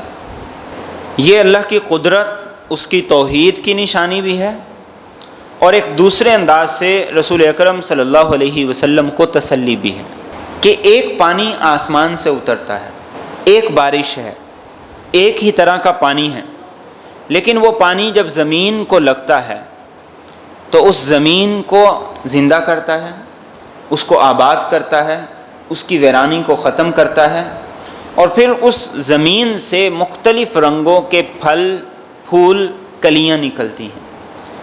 بسا اوقات ایک ہی پھل وہ ایک دوسرے سے نہیں ملتے، ایک پھل کا رنگ ایک ہی نسل کے ہیں، مثال کے طور پر سیب ہے، اب 1 کلو سیب لیں تو ان میں سے ہر سیب دوسرے سے مختلف ڈیزائن کا نظر آتا ہے، اس کا کلر دوسرے سے مختلف نظر آتا ہے، کسی میں ریڈ کلر زیادہ ہوگا، کسی میں کم ہوگا۔ پھر اسی انداز سے قرآن کریم نے ذکر کیا پہاڑوں کا، پہاڑ بھی مختلف طرح کے، کوئی بنجر ہیں، بالکل سیاہ ہیں، کسی پہ سبزہ ہے ہی نہیں ہے، کوئی پتھریلے ہیں، اور کوئی مٹی کے ہیں، کوئی کسی اور انداز کے ہیں، اور پھر انسان، جانور، چوپائے، ان کے اندر بھی کسی کا رنگ سیاہ ہے، کسی کا سفید ہے، کسی کا سرخ ہے، کسی کا زرد ہے۔ یہ اتنا زیادہ کائنات کے اندر تنوع، اختلاف، فرمایا کیا اس سے یہ نہیں پتہ چلتا کہ یہ اتفاقی طور پر نہیں، یہ کوئی مولڈنگ مشین نہیں لگی ہوئی کہ جو ایک ہی طرح کا مولڈ بنا بنا کے پھینکتی چلی جا رہی، ایک ہی طرح کے جانور نہیں ہیں، ایک ہی طرح کے انسان نہیں ہیں، اور پھر ظاہری طور پر ایک طرح کے بھی نہیں ہیں، اور حقیقی طور پر اپنی صفات کے اعتبار سے بھی ایک طرح کے نہیں۔ ایک باپ کی اولاد میں 4 بیٹے ہیں تو وہ چاروں کا مزاج مختلف ہے، چاروں کی سوچ مختلف ہے، چاروں کا زاویہ فکر مختلف ہے۔ تو فرمایا یہ سارے کا سارا اختلاف یہ کیا اتفاقی طور پر ہے، یا کیا یہ ممکن ہے کہ یہ سارے کا سارا اختلاف اس کے پیچھے ایک نہیں کئی خدا ہوں؟ نہیں، یہ بھی ممکن نہیں، اس لیے کہ اگر اس کے پیچھے کئی خدا ہوتے تو اتنے زیادہ تسلسل کے ساتھ یہ نظام قائم نظر نہ آتا۔ اور رسول اکرم صلی اللہ علیہ وسلم کو اس میں تسلی کس اعتبار سے ہے؟ آپ کو تسلی ہے اس اعتبار سے کہ جیسے پھلوں کے رنگ مختلف ہیں، پہاڑوں کی زمین مختلف ہے، انسانوں کے رنگ مختلف ہیں، ان کی سوچ مختلف ہے، تو ایسے ہی آپ جن لوگوں کو اپنا پیغام پہنچاتے ہیں ان کے رویے بھی مختلف ہیں۔ اللہ کا پیغام کسی کے دل تک جاتا ہے تو اسے اندر جذب کر لیتے، کسی کے دل تک جاتا ہے تو وہ چٹیل پتھر کی طرح اسے اندر جانے ہی نہیں دیتا، اس پہ ٹھہرتا ہی نہیں، کسی کے دل میں جا کر پھر وہ جذب ہو کر اس سے وہ دوسروں کے لیے ہدایت اور رہنمائی کا ذریعہ بن جاتا ہے۔ تو فرمایا کہ آپ کے سامنے یہ ساری کی ساری مثالیں ہیں۔ اور آخری بات جو اس آیت میں فرمائی کہ اللہ سے ڈرنے والے ہیں علم والے۔ یہ کون سا علم ہے؟ یہ وہ علم ہے جو انسان کو اللہ کے ڈر کے اوپر لے آئے، جو انسان کے اندر اللہ کی خشیت پیدا کر دے۔ اس سے نہ تو یہ مراد ہے کہ سائنس کا بہت سا علم ہو، بڑے بڑے سائنسدان دہریے ہیں، ملحد ہیں، وہ کائنات کو کھوج دیا لیکن آج تک وہ رب کو نہ پا سکے، رب کو نہ پہچان سکے۔ تو یہاں علم سے مراد ہے وہ علم جو انسان کے اندر ڈر پیدا کر دے، وہ علم جو انسان کے اندر خشیت پیدا کر دے، وہ علم جو انسان کو اللہ سے قریب کر دے۔ تو فرمایا وہ علم جس کے اندر ہوگا اس کی نشانی کیا ہے؟ وہ اللہ سے ڈرے گا، اس کے اندر اللہ کا خوف ہوگا۔ اور اللہ کا خوف دونوں طرح سے، محبت کے انداز میں بھی اور اس کی پکڑ کے انداز میں بھی۔ وہ پکڑ سکتا ہے، اس کا عذاب بڑا سخت ہے۔ ایک خوف کی یہ بھی کیفیت ہے، اور ایک خوف کی کیفیت ہے جو انسان کو محبت کی شکل میں نظر آتی۔ ایک باپ، ایک ماں، اس سے ایک بچے کو بچپن میں بالخصوص بڑی محبت ہوتی، تو ماں اور باپ جب بچے کو منوانا چاہتے ہیں تو وہ کیا کہتے ہیں کہ اگر تم یہ نہیں مانو گے تو میں تم سے ناراض ہو جاؤں۔ وہ کہتے ہیں نہیں آپ نے ناراض نہیں ہونا، میں آپ کی بات مان لیتا ہوں۔ اللہ سے ہمارا تعلق دونوں طرح کا ہونا چاہیے، یہ خوف، یہ خشیت، یہ عذاب کے ڈر سے بھی اور اللہ کی محبت کے اندر بھی۔ اور فرمایا اللہ بڑا عزیز ہے، بڑا غفور ہے۔ یعنی یہ کتاب، اس کا پیغام، یہ رسول، یہ کوئی ایسے نہیں ہے کہ جس نے نہیں مانا تو اسے کوئی فرق نہیں پڑے گا، نہیں، یہ اللہ کا ہے، اس کا فیصلہ غالب ہے، لیکن وہ بخشنے والا ہے، اپنے بندوں کو مہلت دیتا ہے، ان کے لیے راستے پیدا کرتا ہے۔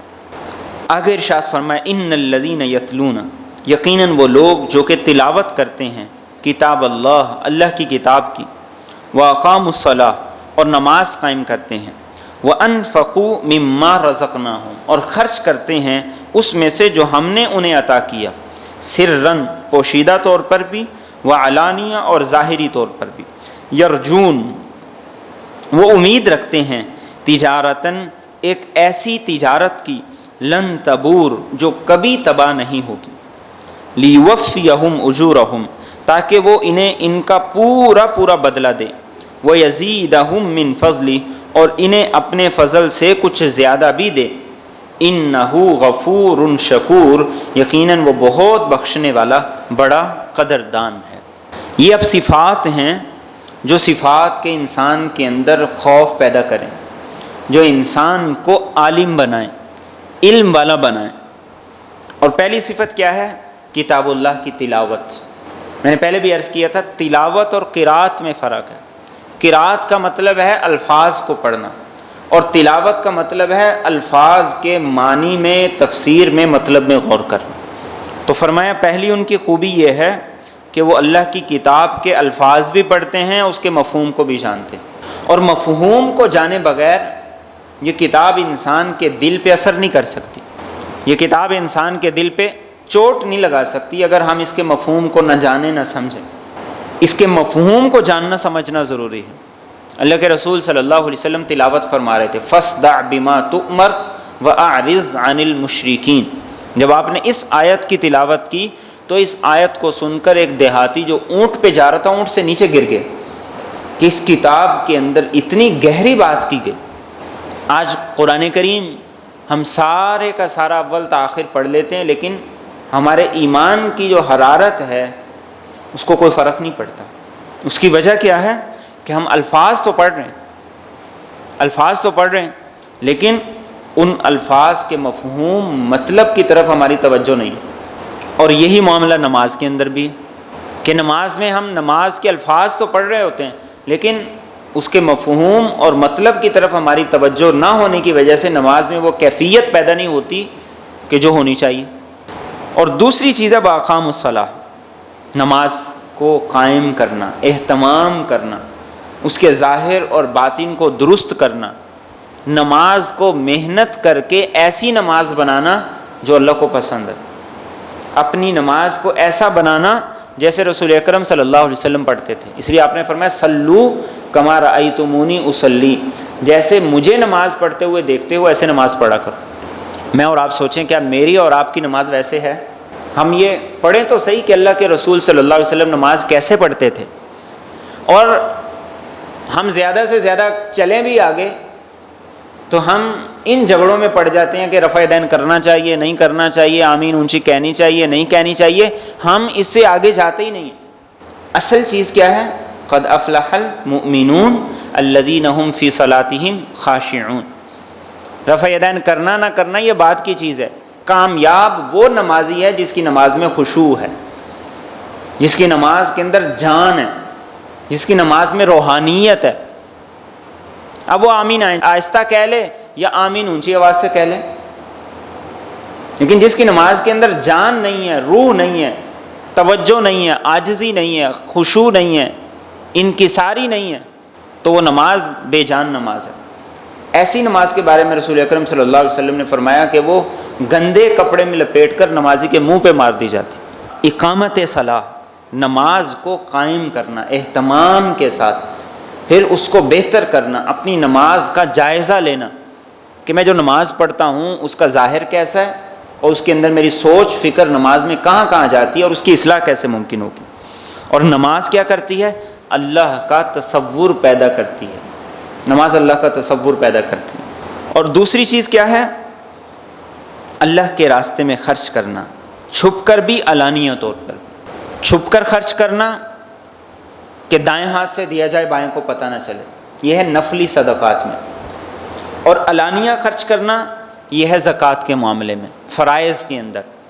فرائض میں کوئی آدمی یہ نہیں کہہ سکتا کہ چونکہ اس میں ریاکاری کا خدشہ ہے اس لیے میں نماز مسجد میں نہیں پڑھوں گا. نہیں، فرائض میں یہ گنجائش نہیں. فرائض میں حکم یہ ہے کہ آپ نے ان کو علی الاعلان ادا کرنا ہے. زکوٰۃ کے معاملے میں بھی کہ خرچ کرنے میں جو زکوٰۃ ہے اس کو علی الاعلان خرچ کر سکتے ہیں تاکہ لوگوں کو ترغیب ہو، معاشرے کے اندر اسلام کا حکم وہ لوگوں کو زندہ نظر آئے، پتہ چلے کہ زکوٰۃ ادا کی جا رہی ہے، مسلمان اس حکم پر عمل کر رہے ہیں. اور اس سے کیا ہوگا؟ اس سے ہوگا لوگوں کے ساتھ خیرخواہی، ہمدردی کے جذبات زندہ ہوں گے. تو فرمایا جن میں یہ تین صفات ہوں تو وہ ایسی تجارت کر رہے ہیں جس میں خسارہ کوئی نہیں. انسان دنیا میں کاروبار کرتا ہے، کس لیے کرتا ہے؟ کاروبار اس لیے کرتا ہے تاکہ اس کا سرمایہ وہ بڑھے، اسے انکم آئے، اس کو فائدہ حاصل ہو. لیکن دنیا میں ہو سکتا ہے کوئی آدمی انویسٹ کرے، نقصان ہو جائے، کاروبار ٹھپ ہو جائے، سارے کا سارا نقصان کے اندر چلا جائے، دیوالیہ ہو جائے. لیکن فرمایا یہ آخرت کی تجارت، یہ لین دین اللہ کے ساتھ ہے. اللہ اتنا باریک بینی سے حساب کرے گا کہ ہر چھوٹا بڑا عمل وہ انسان کے سامنے ہوگا. وہاں کوئی چیز اللہ سے ڈکی چھپی نہیں رہے گی، پورا پورا اجر دے گا. بلکہ فرمایا وَيَزِيدَهُم مِّن فَضْلِهِ، اللہ اپنے فضل سے اور بھی زیادہ دے گا. اور یہ زیادہ ہی تو ہے، انسان ایک نیکی کرتا ہے اللہ اس کو 10 گنا بڑھا دیتا ہے. اور جیسے جیسے انسان کا اخلاص بڑھتا جائے اللہ اسے 70 گنا تک، پھر 700 گنا تک بڑھا دیتا. نمازیں 5 انسان پڑھتا ہے اللہ اسے 50 نمازوں کا اجر عطا کرتے ہیں. یہ اللہ کا فضل ہے جو انسان پر اللہ کر رہے ہیں. اور اختتام بڑا خوبصورت ہے، غفور ہے شکور ہے. غفور ہے یعنی ایسا نہیں ہے کہ بندے تھوڑی سی غلطی کریں وہ پکڑ لے ان کو، نہیں، وہ ان کو معاف کرتا ہے، وہ ان سے درگزر کرتا ہے، ان کی غلطیوں کو خطاؤں کو معاف کرتا ہے. اور پھر شکور بڑا قدردان. کوئی زندگی کے کسی بھی لمحے میں، کسی بھی کیفیت میں، کسی بھی انداز سے اس کو جب پکارے، جیسے اس کے لیے کر دے، بڑھاپے میں ہو جوانی میں ہو، وہ اس کی قدردانی کرتا ہے. اور آگے فرمائے والذی اوحینا الیک من الکتاب، اور وہ جو ہم نے آپ کی طرف کتاب بھیجی ہے، هو الحق، یہی حق ہے، مصدقا لما بین یدیہ، یہ تصدیق کرتی ہے اس کی جو اس سے پہلے کتابیں تھیں. ان اللہ بعبادی، یقیناً اللہ اپنے بندوں کے معاملے میں لخبیر، البتہ خبردار بھی ہے، بصیر، خوب دیکھنے والا بھی ہے. کتاب حق ہے، قرآن سچی کتاب ہے. دلیل کیا ہے؟ دلیل یہ ہے جو پہلی کتابیں تھیں قرآن وہی کچھ بیان کرتا ہے. پہلی کتابوں میں توحید تھی، رسالت تھی، آخرت تھی، سچ کو پروموٹ کیا گیا تھا، جھوٹ کو حرام کیا گیا تھا، سچائی کو اچھا سمجھا گیا تھا، جھوٹ کو غلط سمجھا گیا تھا. تو اس قرآن کے اندر بھی ساری چیزیں بیانی ہی وہی. اور اختتام اس آیت کا بھی خوبصورت ہے، اللہ خبیر ہے، خبردار ہے، بصیر ہے. اسے پتہ ہے کہ لوگوں کو، معاشرے کو کیا چیز دی جائے، کون سی چیزیں ان کے لیے حلال کی جائیں، کون سی ان کے لیے حرام کی جائیں. اللہ خبردار ہے. اور اس نے سارے زمانوں کو، سارے معاشروں کو دیکھ کر اس کتاب کو حق بنا کر قیامت تک کے لیے نازل کیا. اس لیے زمانہ جتنا مرضی بدل جائے، اور آج تک بدل رہا ہے، مسلسل بدل رہا ہے، لیکن اس کتاب میں ترمیم اور تبدیلی کی ضرورت محسوس نہیں کہ اب اس میں ترمیم کی جائے، تبدیلی کی جائے. ہمارے ملک کے قوانین یہ آئے روز تبدیل ہوتے رہتے ہیں، ان میں ترمیم ہوتی رہتی. اور پھر ایک ملک کا قانون وہ دوسرے ملک کے قانون سے مختلف ہے. ایک ملک کے قوانین دوسرے ملک کے اندر اپلائی کیے جائیں تو سارا کچھ درم برم ہو جائے. لیکن فرمائے یہ وہ کتاب ہے جو اللہ نے نازل کی ہے، جو خبیر اور بصیر ہے. اس میں آج تک ترمیم کی ضرورت نہیں ہے. پاکستان میں رہ کے بھی اس پہ عمل ہو سکتا ہے، یورپ میں رہ کے بھی اس پہ عمل ہو سکتا ہے. بلکہ یورپ میں رہنے والے مسلمان ہم سے زیادہ بہتر طریقے سے اس کتاب پر عمل کر رہے ہیں، جہاں ان کے لیے بہت سی رکاوٹیں ہیں، بڑے مسائل ہیں، لیکن اس کے باوجود وہ اس کتاب کو، اس کے پیغام کو اپنے سینے سے لگا کر لے کر چل رہے ہیں. اور فرمائے ثم اورثنا الکتاب، پھر ہم نے وارث بنایا اس کتاب کا، الذین اصطفینا، ان کو جنہیں ہم نے چن لیا، من عبادنا، اپنے بندوں میں سے. فمنہم، تو ان میں سے بعض، ظالم لنفسی، اپنے آپ پر ظلم کرتے ہیں. ومنہم مقتصد، اور ان میں سے کچھ میانہ روی اختیار کرتے ہیں. ومنہم سابق بالخیرات، اور ان میں سے کچھ جو خیر کے معاملے میں آگے نکل جاتے ہیں، بإذن اللہ، اللہ کے حکم سے. ذالک هو الفضل الکبیر، اور یہ بہت بڑا فضل ہے. اب یہ کتاب اللہ نے اس دنیا میں اتار دی، لیکن اس کتاب کے لیے لوگوں کا انتخاب کیا گیا، اور وہ انتخاب خود اللہ رب العزت نے کیا. استفینا، ہم نے کیا ہے. اور پھر اس انتخاب کے بعد لوگوں کی 3 کیٹیگریز، 3 طرح کے لوگ ہیں.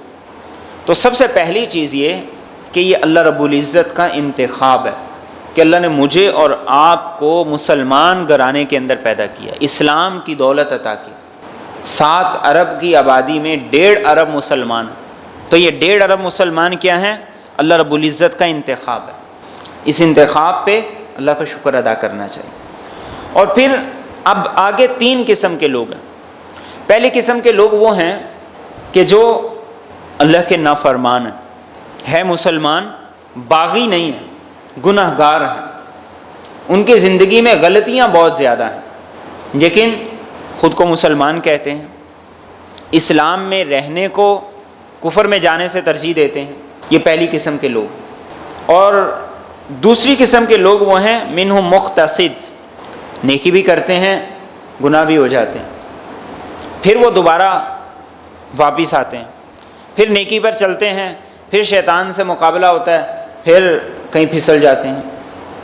تیسری قسم کے لوگ وہ ہیں جو ہر نیکی کے کام میں آگے دوڑتے ہیں، خرچ کرنے میں، نماز پڑھنے میں، اللہ سے ڈرنے میں، صلہ رحمی کرنے میں، لوگوں کے ساتھ حسن سلوک کرنے میں، ان کے حقوق کی ادائیگی میں۔ فرمایا 3 قسم کے میرے بندے ہیں جو کتاب کے لیے اور اللہ کے دین کے لیے منتخب کیے گئے۔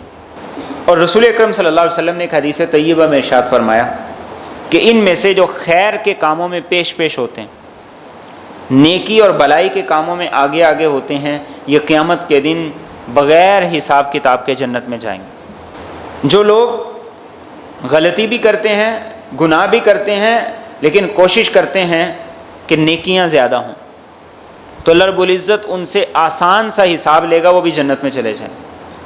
جن کے گناہ زیادہ ہیں، نیکیاں کم ہیں، فرمایا جب تک وہ اپنے گناہوں کی سزا نہیں بھگت لیں گے تب تک وہ جنت کے اندر نہیں جائیں گے، لیکن اختتام پر بالآخر انجام کار یہ ہوگا کہ وہ بھی جنت میں ضرور جائیں گے۔ اور فرمایا کہ یہ اللہ کا بہت بڑا فضل ہے کہ اس نے تمہیں مسلمان بنا دی، اس نے تمہیں اسلام کی نعمت دے دی، دولت دے دی۔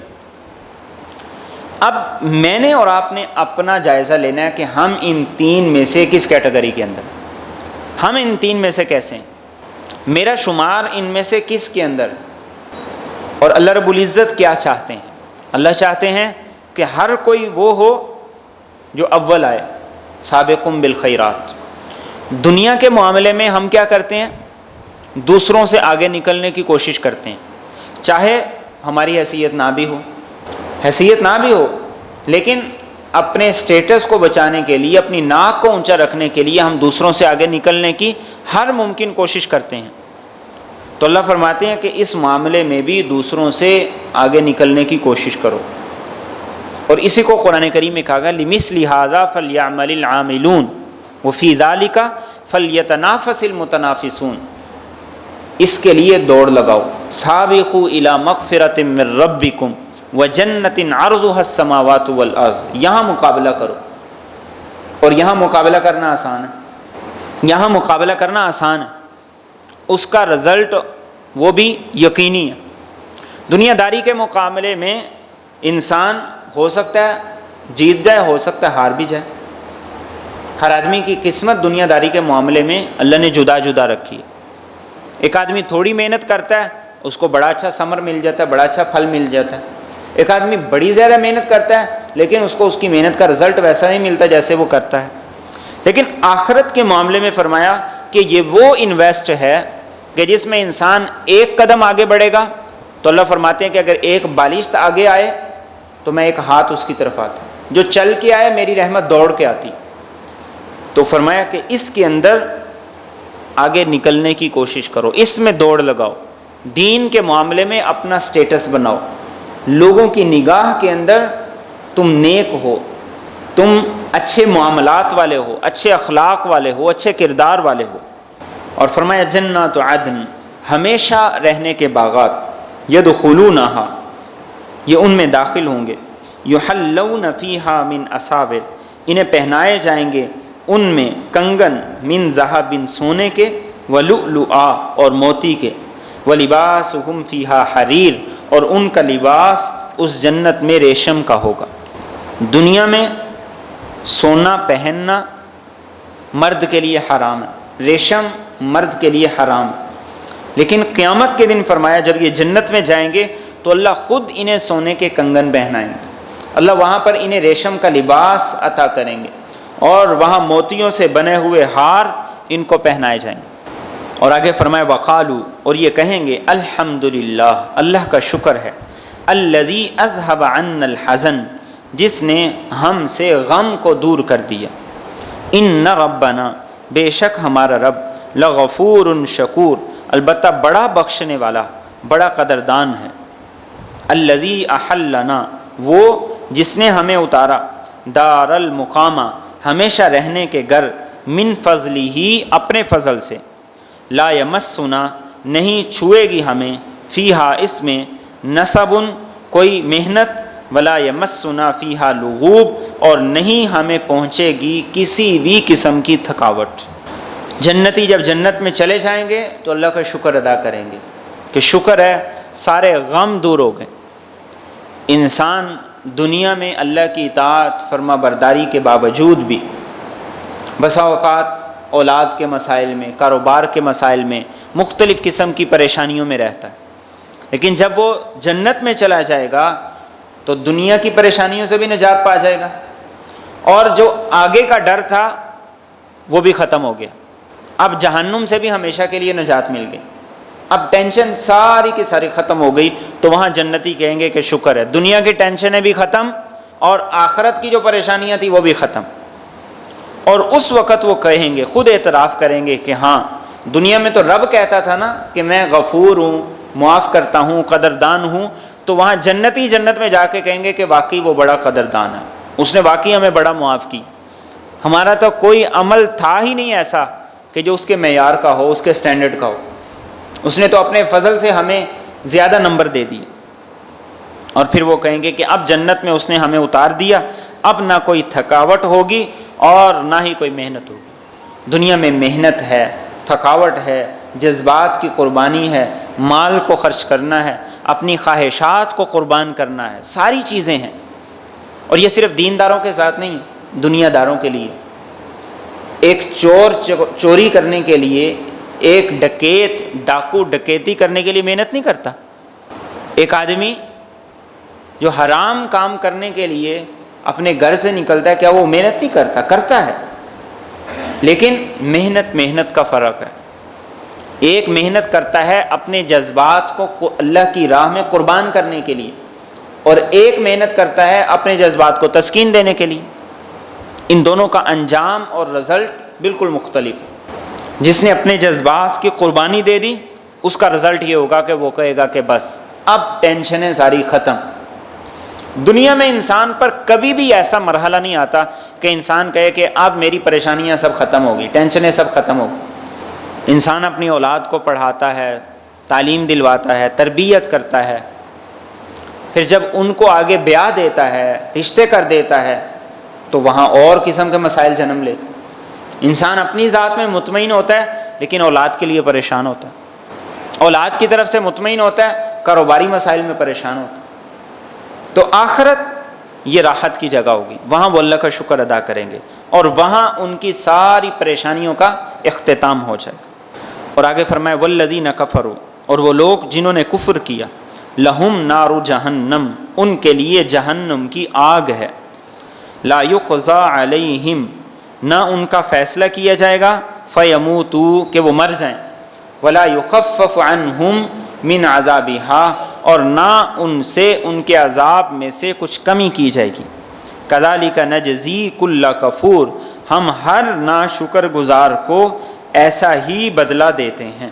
جس نے دنیا میں اپنی مرضی کی تھی، محنت اس نے بھی کی تھی، لیکن جب وہ دنیا سے چلا گیا، آخرت میں پہنچ گیا، اب اس کے لیے پریشانیوں کا ایک نیا سلسلہ شروع ہو گیا۔ اور وہاں کی سب سے بڑی آفت بلا کیا ہے، جس کا اس آیت میں ذکر کیا گیا کہ انسان کو کبھی موت نہیں آئے گی۔ دنیا میں انسان کتنی بھی تکلیف میں چلا جائے، آخر ایک دن مر جاتا ہے۔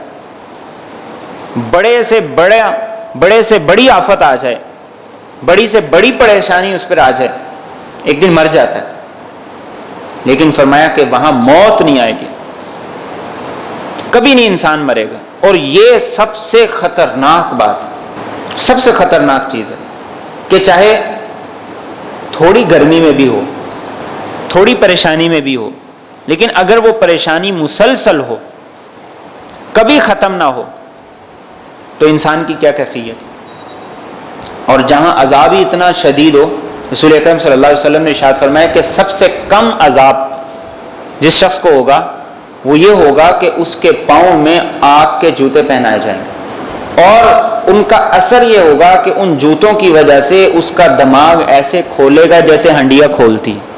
یہ اہون سب سے کم عذاب ہے جو جہنم کے اندر ہوگا۔ تو اس عذاب کے ساتھ جو سب سے کم ہے، اس کی یہ کیفیت ہے، جو زیادہ ہوگا، جو اس سے زیادہ ہوگا، جو سب سے زیادہ ہوگا، اور نہ موت آئے گی نہ عذاب میں کمی ہوگی۔ دنیا میں انسان تکلیف برداشت کرتا ہے، آہستہ آہستہ کیا ہوتا ہے، انسان اس بیماری کا عادی ہو جاتا ہے، انسان اس تکلیف کا عادی ہو جاتا ہے۔ پھر آہستہ آہستہ اسے وہ تکلیف نہیں لگتی، وہ روٹین بن جاتی. لیکن فرمایا کہ وہاں نہ عذاب میں تخفیف ہوگی نہ موت آئے گی. اور یہ کیوں ہوگا؟ کہ انسان نے رب کی ناشکر گزاری کی، اس نے اس کے لیے نعمتوں کے دروازے کھول دیے، اس نے اس کے لیے ہر قسم کے راستے مہیا کر دیے، صلاحیتیں عطا کر دیں، لیکن وہ قدردانی کرنے کی بجائے ناشکر گزار بن گیا. اور آگے فرمایا وَهُمْ يَسْتَرِخُونَ فِيهَا، اور وہ اس میں چلائیں گے، ربنا، کہیں گے اے ہمارے رب، اخرجنا، ہمیں تو نکال دے، نعمل صالحا، ہم عمل کریں، غیر الذی کننا نعمل، اس کے علاوہ جو ہم عمل کرتے تھے. اولم نعمرکم، کیا ہم نے تمہیں عمر نہیں دی تھی، ما یتذکر فیہ من تذکر، اتنی کہ نصیحت حاصل کر لیتا اس میں جس نے نصیحت حاصل کرنی تھی. وجاءکم النذیر، اور تمہارے پاس ڈرانے والا بھی آیا. فذوقوا، لہذا تم چکھو. فما للظالمین من نصیر، تو ظالموں کا کوئی مددگار نہیں ہے. حدیث طیبہ کے اندر آتا ہے کہ جہنمی 1000 سال تک چیختے رہیں گے، اللہ کو پکاریں گے، اور اللہ رب العزت ان کی آواز نہ سنیں گے نہ کوئی جواب دیں گے 1000 سال تک. اور پھر جب اللہ ان کی طرف متوجہ ہوں گے تو اللہ فرمائیں گے اخسؤوا فیہا ولا تکلمون، سورہ مومنون میں اللہ فرمائیں گے بکواس اپنی بند کرو، مجھ سے بات نہ کرو. اسی کا یہاں پہ ذکر ہے کہ وہ چلائیں گے، چیخیں گے، اور کیا کہیں گے کہ اللہ یہاں سے نکال دے، اب ہم تیری مرضی کے مطابق کریں گے، اب جو تو کہے گا وہ کرے. لیکن یہ ایک مہلت ہے، اس کے بعد مہلت نہیں، ایک زندگی ہے، اس کے بعد زندگی نہیں. تو اللہ کیا فرمائیں گے؟ اللہ فرمائیں گے میں نے تمہیں اتنی عمر دی تھی کہ اگر تم سمجھنا چاہتے تو سمجھ لیتے. انسان اپنی زندگی میں ہر طرح کی اونچ نیچ دیکھ لیتا ہے، اور خاص طور پر رسول اکرم صلی اللہ علیہ وسلم نے ارشاد فرمایا جس آدمی کو اللہ نے 60 سال کی عمر دے دی، اس کے اللہ کے سامنے سارے کے سارے عذر ختم ہو گئے. اب اس کا اللہ کے سامنے کوئی عذر نہیں چلے گا. اس نے اپنی 60 سالہ زندگی میں ہر اونچ نیچ دیکھ لی، سب کچھ اس کے سامنے آ گیا کہ صحیح کیا ہے، غلط کیا ہے، لوگوں کی زندگیاں، لوگوں کے معاملات، سب کچھ کھل کے اس کے سامنے آ گیا. اگر اب بھی اس نے اصلاح نہیں کی تو اللہ کے سامنے جا کے وہ کوئی بھی عذر بہانہ پیش کرے گا، اللہ قبول نہیں کرے گا. اور یقیناً ایسا ہے، انسان اپنی زندگی کے مختلف ادوار میں مختلف قسم کے تجربات سے گزرتا ہے، مختلف قسم کے لوگوں کی زندگیاں اس کے سامنے آتی ہیں. اچھا عمل کرنے والے بھی گزرتے ہیں، برا عمل کرنے والے بھی گزرتے ہیں، اچھوں کی زندگیاں بھی آتی ہیں، بروں کی زندگیاں بھی آتی ہیں، سارا کچھ انسان کے سامنے سے گزرتا ہے. تو اللہ فرماتے اتنی عمر ہم نے تمہیں دی تھی کہ نصیحت حاصل کرنا چاہتے تو کر لیتے، اور ساتھ قرآن بھی تھا، ساتھ انبیاء کے ورثاء بھی تھے، ساتھ ان کی تعلیمات بھی تھیں. اور نذیر کے اندر فرمایا کہ انسان کے داڑھی میں، سر میں آنے والے سفید بال بھی، کہ وہ اسے یہ پیغام دیتے ہیں کہ اب تیرا آگے جانے کا وقت قریب آتا چلا رہا ہے، اب تو دنیا سے دور ہو رہا ہے، آخرت کے قریب ہو رہا ہے. وہ بیماریاں، وہ احوال، وہ پریشانیاں، وہ کاروبار میں خسارے، وہ اپنے ہم عمر لوگوں کا دنیا سے چلا جانا، اپنے کلاس فیلوز کا دنیا سے چلے جانا، اپنے بہن بھائیوں کا دنیا سے چلے جانا، یہ ساری کی ساری تنبیہات ہیں انسان کے لیے، یہ سارے کے سارے الارم. اور فرمایا کہ اللہ فرمائیں گے اب تم اپنے عذاب کا مزہ چکھو، اب تمہارا کوئی مددگار نہیں ہوگا. تو میرے اور آپ کے سامنے بھی زندگی میں ہر قسم کے تجربات، مشاہدات، اپنی زندگی میں، لوگوں کی زندگی میں سب گزر رہے ہیں، سب ہم دیکھ رہے ہیں. اگر اس کے باوجود بھی ہم اپنی اصلاح نہیں کرتے تو کل اللہ رب العزت کے سامنے کوئی عذر باقی نہیں رہے گا، کل اللہ رب العزت کے سامنے کوئی عذر نہیں پیش کر سکیں گے. اور فرمایا ان اللہ عالم غیب السماوات والارض، یقیناً اللہ آسمانوں اور زمینوں میں تمام پوشیدہ باتوں کو جانتا ہے. انہ علیم بذات الصدور، یقیناً وہ سب کچھ جانتا ہے سینوں کی باتوں کو. یعنی اس سے اس زمین آسمان میں کوئی چیز چھپی ہوئی نہیں. انسان زندہ ہو تو، مر جائے تو، انسان لوگوں کے سامنے ہو تو، اور انسان 7 پردوں کے اندر چھپا ہوا ہو تو، ہر حالت میں انسان اللہ کے سامنے ہے، بلکہ فرمایا اللہ تو انسان کے دلوں کے جو راز ہیں اللہ سبحانہ و تعالی انہیں بھی جانتا ہے۔ اور فرمایا هو الذی جعلکم، وہ ذات جس نے تمہیں بنایا، خلائف فی الارض، زمین میں جانشین، فمن کفر، تو جس نے کفر کیا، فعلیہ کفرہ، تو اس کے ذمے ہے اس کا کفر، ولا یزید الکافرین، اور کافروں کو نہیں زیادہ کرتا، کفرہم ان کا کفر، عند ربہم ان کے رب کے ہاں، الا مقتا مگر ناراضگی میں، ولا یزید الکافرین، اور کافروں کو نہیں زیادہ کرے گا کفرہم ان کا کفر، الا خسارہ مگر نقصان میں۔ یعنی تم زمین میں جانشین ہو۔ انسان کیسے جانشین ہے کہ آج جس گھر پہ میں رہتا ہوں اس سے پہلے یہ پراپرٹی کسی اور کے نام تھی، آج جو کاروبار میرے پاس ہے اس سے پہلے یہ کاروبار میرے آباء و اجداد کے پاس تھا، آج جس زمین پر ہم رہتے ہیں اس سے پہلے یہاں اور امتیں اور قومیں رہتے تھیں، تو وہ چلے گئے اس کے بعد اگلے آ گئے۔ یہ ہے جانشین ہوں۔ تو فرمایا اللہ نے تمہیں جانشین بنایا، ایک دوسرے کے بعد خلیفہ بنایا، یا اشارہ ہے اس بات کی طرف کہ اللہ نے تمہیں اپنا نائب اس زمین کے اندر بنایا ہے، اور تم سے اللہ رب العزت کے کچھ مطالبات ہیں، لیکن اس کے باوجود بھی جو کفر کرے گا وہ اپنا نقصان کرے گا، اور جتنا وہ کفر میں آگے بڑھتا چلا جائے گا اللہ کی اتنی ناراضگی اس پر زیادہ ہوتی جائے گی، اتنا وہ خسارے اور تباہی کے اندر چلتا چلا جائے گا۔ تو اس میں بھی اس بات کی طرف اشارہ ہے کہ اپنے سے پہلے لوگوں سے سبق حاصل کرو، عبرت حاصل کرو، جو تم سے پہلے چلے گئے وہ بھی بڑے بڑے دعوے کیا کرتے تھے، ان کے پاس بھی بڑے بڑے اختیارات تھے، اور ان کے پاس بھی بڑی بڑی فوجیں تھیں، بڑی بڑی طاقتیں تھیں، آج وہ نہیں ہے تو کل تم بھی نہیں ہوگے۔ اور فرمایا قل، آپ ان سے یہ کہہ دیجئے، ارأیتم، تم بھلا مجھے بتاؤ، شرکاءکم، اپنے شریکوں کے بارے میں، الذین تدعون من دون اللہ، جنہیں تم اللہ کے علاوہ پکارتے ہو، ارونی، مجھے دکھاؤ، ماذا خلقوا من الارض، انہوں نے زمین میں کیا پیدا کیا، ام لہم شرک فی السماوات، یا ان کی کوئی شراکت ہے آسمانوں میں، ام آتیناہم کتابا، کیا ہم نے انہیں کوئی کتاب دی ہے، فہم علی بینۃ من، تو یہ اس کی طرف سے کوئی دلیل رکھتے ہیں، بلکہ ان یعد الظالمون بعضهم بعضا، نہیں وعدہ دیتے ظالم ایک دوسرے کو، الا غرورا، مگر دھوکے کا ہی۔ اللہ کے علاوہ جس کو مالک، مختار، اللہ کا شریک، اللہ کے اختیارات کا حامل سمجھتے ہو، فرمایا بتاؤ انہوں نے اس زمین میں کوئی چیز پیدا کی ہو؟ کوئی نہیں۔ یا آسمانوں میں اللہ کے ساتھ ان کی شراکت ہو؟ کوئی نہیں۔ یا تیسرا سوال یہ ہے کہ کوئی ایسی دلیل کسی آسمانی کتاب میں ہو جس سے یہ پتہ چلے کہ یہ اللہ کے شریک ہیں، اس کے ہمسر ہیں، اس کے برابر ہیں؟ یہ بھی کوئی نہیں۔ فرمایا یہ صرف ایک دوسرے کو دھوکہ دینے میں لگے ہوں، دھوکے کے ساتھ ایک دوسرے کو تسلیاں دے رہے ہیں۔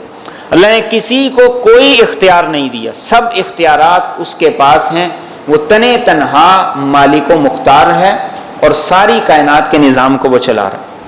اور فرمائے ان اللہ یمسک السماوات والارض، یقیناً اللہ رب العزت نے آسمانوں کو اور زمینوں کو تھاما ہوا ہے، ان تزولا، اس بات سے کہ وہ گر نہ جائیں، وَلَئِنْ زَالَتَا، اور اگر وہ ٹل جائیں، ان امسکہما من احد، تو کوئی ان دونوں کو نہیں تھام سکے گا، من بعدی، اس کے بعد، انہو کان حلیما غفورا، یقیناً وہ بڑا بردبار ہے، برداشت کرنے والا ہے۔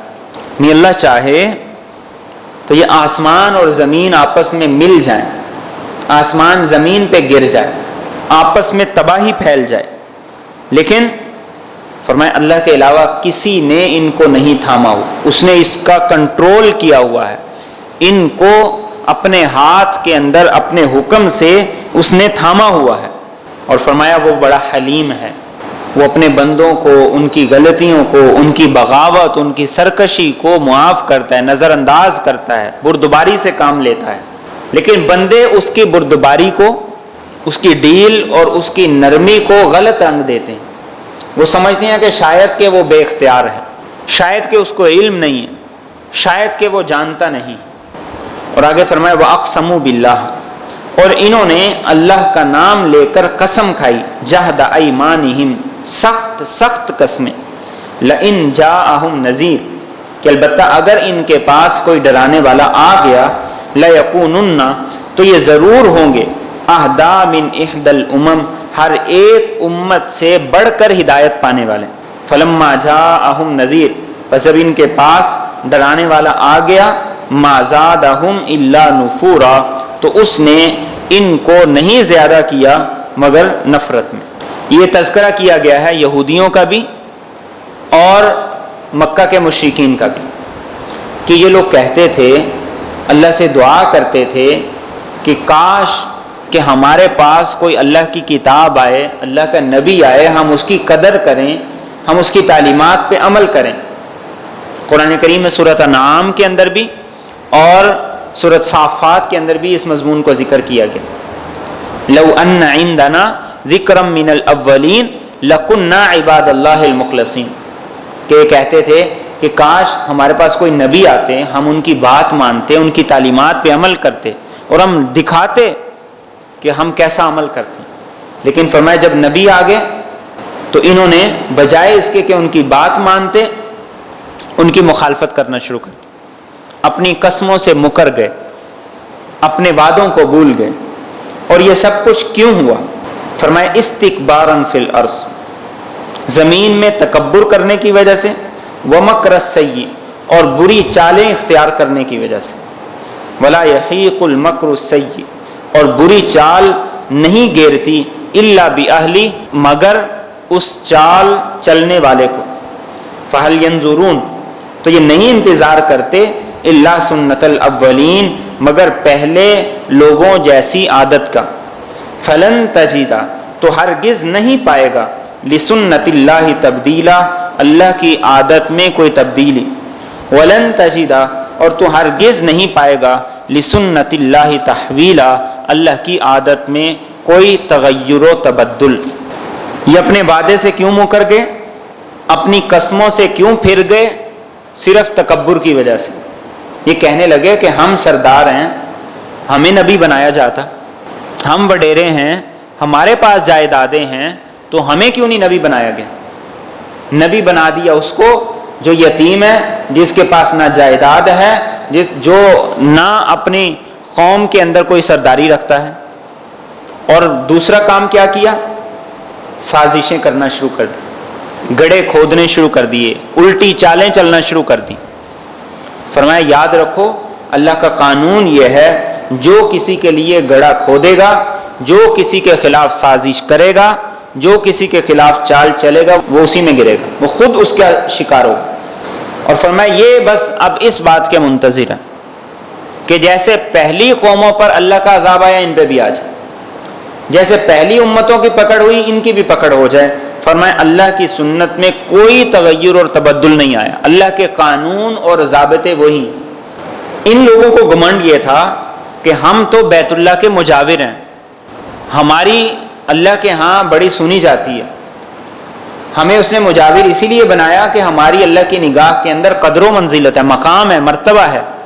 تو اللہ فرماتے ہیں کہ نہیں، اللہ کا قانون دستور ایک ہے، جو اس کے نبی کا پیروکار ہے وہ اللہ کو محبوب ہے، اور جو اس کے نبی کا مخالف ہے وہ اللہ کو ناپسندیدہ ہے۔ اور ایسے لوگوں کے بارے میں اللہ کا فیصلہ یہی ہے کہ اگر وہ نہیں مانیں گے تو اللہ رب العزت کی پکڑ ان پر آ جائے گی۔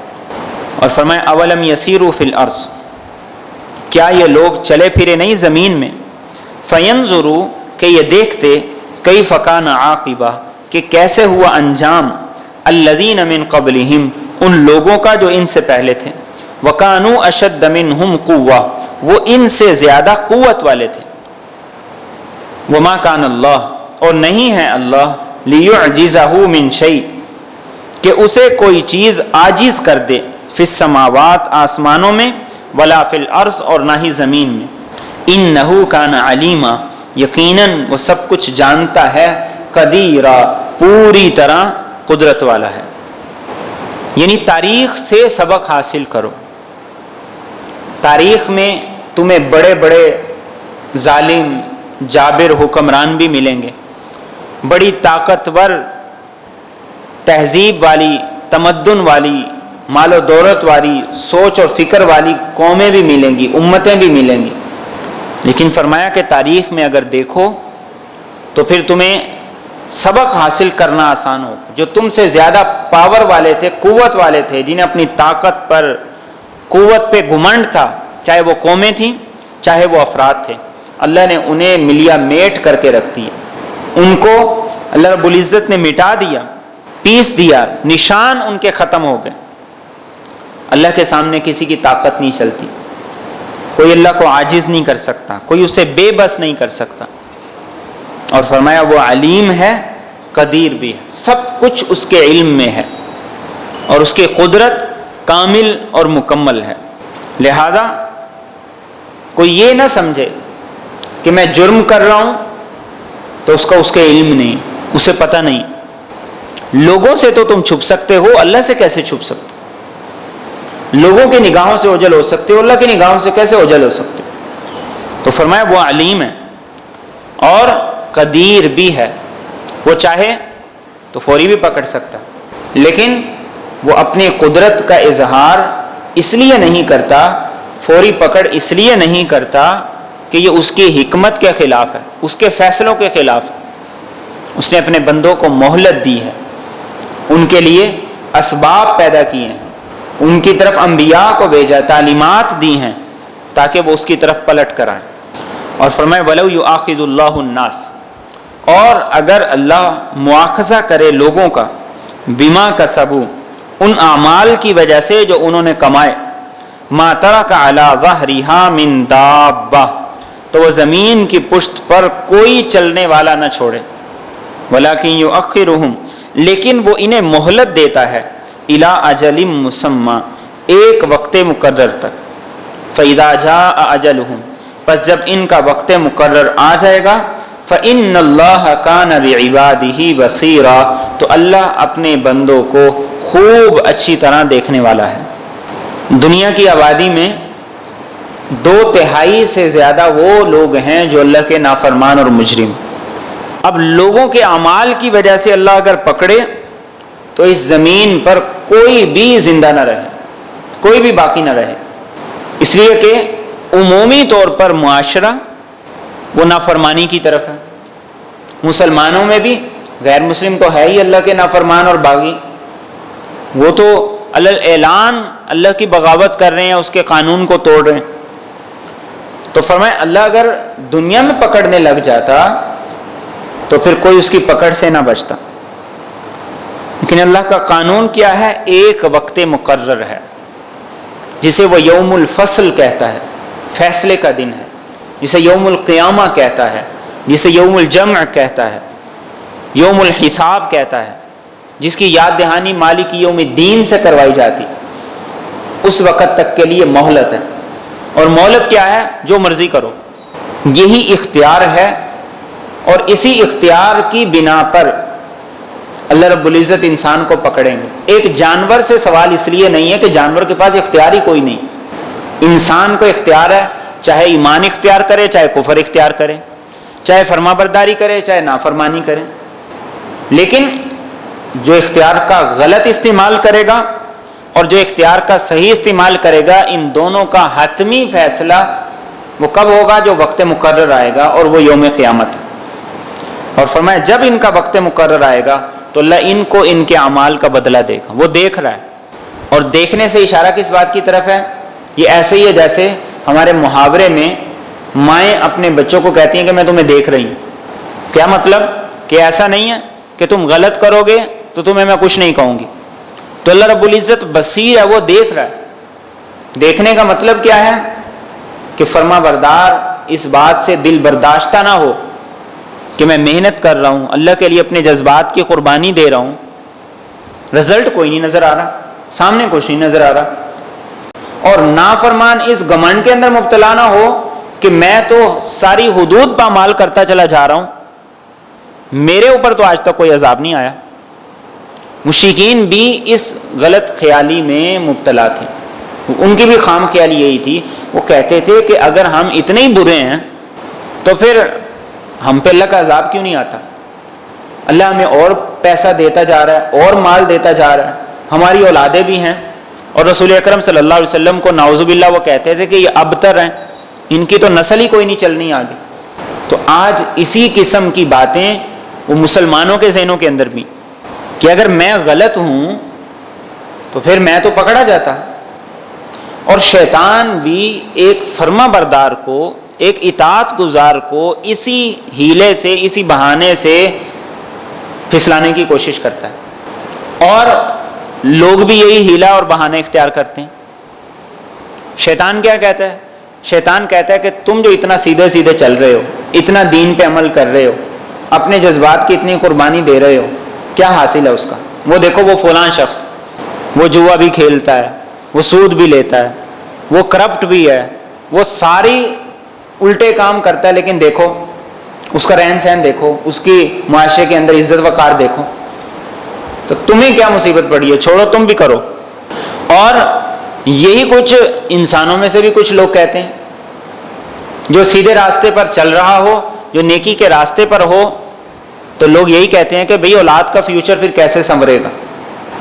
تم اگر اپنی اولاد کو دیندار بنا دو گے تو پھر یہ معاشرے کے ساتھ کیسے چلیں گے؟ لوگوں کے ساتھ بھی تو چلنا ہے، معاشرے کے ساتھ بھی تو چلنا ہے۔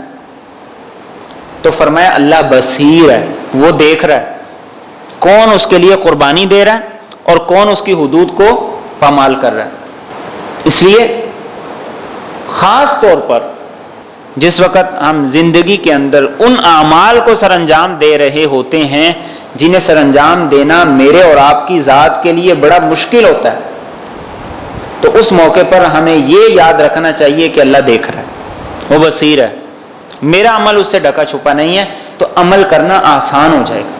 کسی نے برا کہہ دیا، کسی نے الزام لگا دیا، کسی نے تہمت لگا دی، اب ایک طریقہ تو یہ ہے کہ ہم اس کا گریبان نوچ دیں، اس کی وہ خامیاں جو اس کے اندر واقعی موجود ہیں ہم ان کا چرچا کریں، اسے ذلیل کر دیں۔ لیکن ایک یہ ہے کہ میں کہوں کہ میرا رب مجھے دیکھ رہا ہے، میں نے ایسا کچھ نہیں کرنا جس سے وہ ناراض ہو جائے، اس لیے میں برداشت کر لیتا ہوں، پھر برداشت کرنا آسان ہوگا۔ اور اسی کا نام صبر ہے، جو مختلف کیفیات سے میرے اور آپ کے سامنے آتا ہے، اور مختلف کیفیات سے اس کا مجھ سے اور آپ سے مطالبہ کیا جاتا ہے۔ تو یہ سورہ مبارکہ ہمیں اس بات کی یاد دہانی کرواتی کہ غافل ہو کر زندگی نہیں گزارنا، اللہ کی وحدانیت کو پہچانو، اس کے دلائل کائنات کے اندر پھیلے ہوئے ہیں ان کو پہچانو، اور اللہ کی ذات کا تعارف حاصل کرو۔ اور پھر اس سورہ مبارکہ میں آیات کے اختتام پر اللہ کی صفات کا حوالہ وہ بڑے مناسب انداز سے دیا گیا، کہیں غفور اور شکور ہے، کہیں پہ علیم اور قدیر ہے، کہیں پہ بصیر ہے۔ تو یہ مختلف قسم کی صفات یہ کیا ہیں؟ یہ اللہ کی صفات ہیں جو مجھے اور آپ کو متوجہ کرتی ہیں اللہ کے ساتھ تعلق کو مضبوط کرنے کے لیے۔ اللہ ہم سب کا بیٹھنا جمع ہونا قبول و منظور فرمائے۔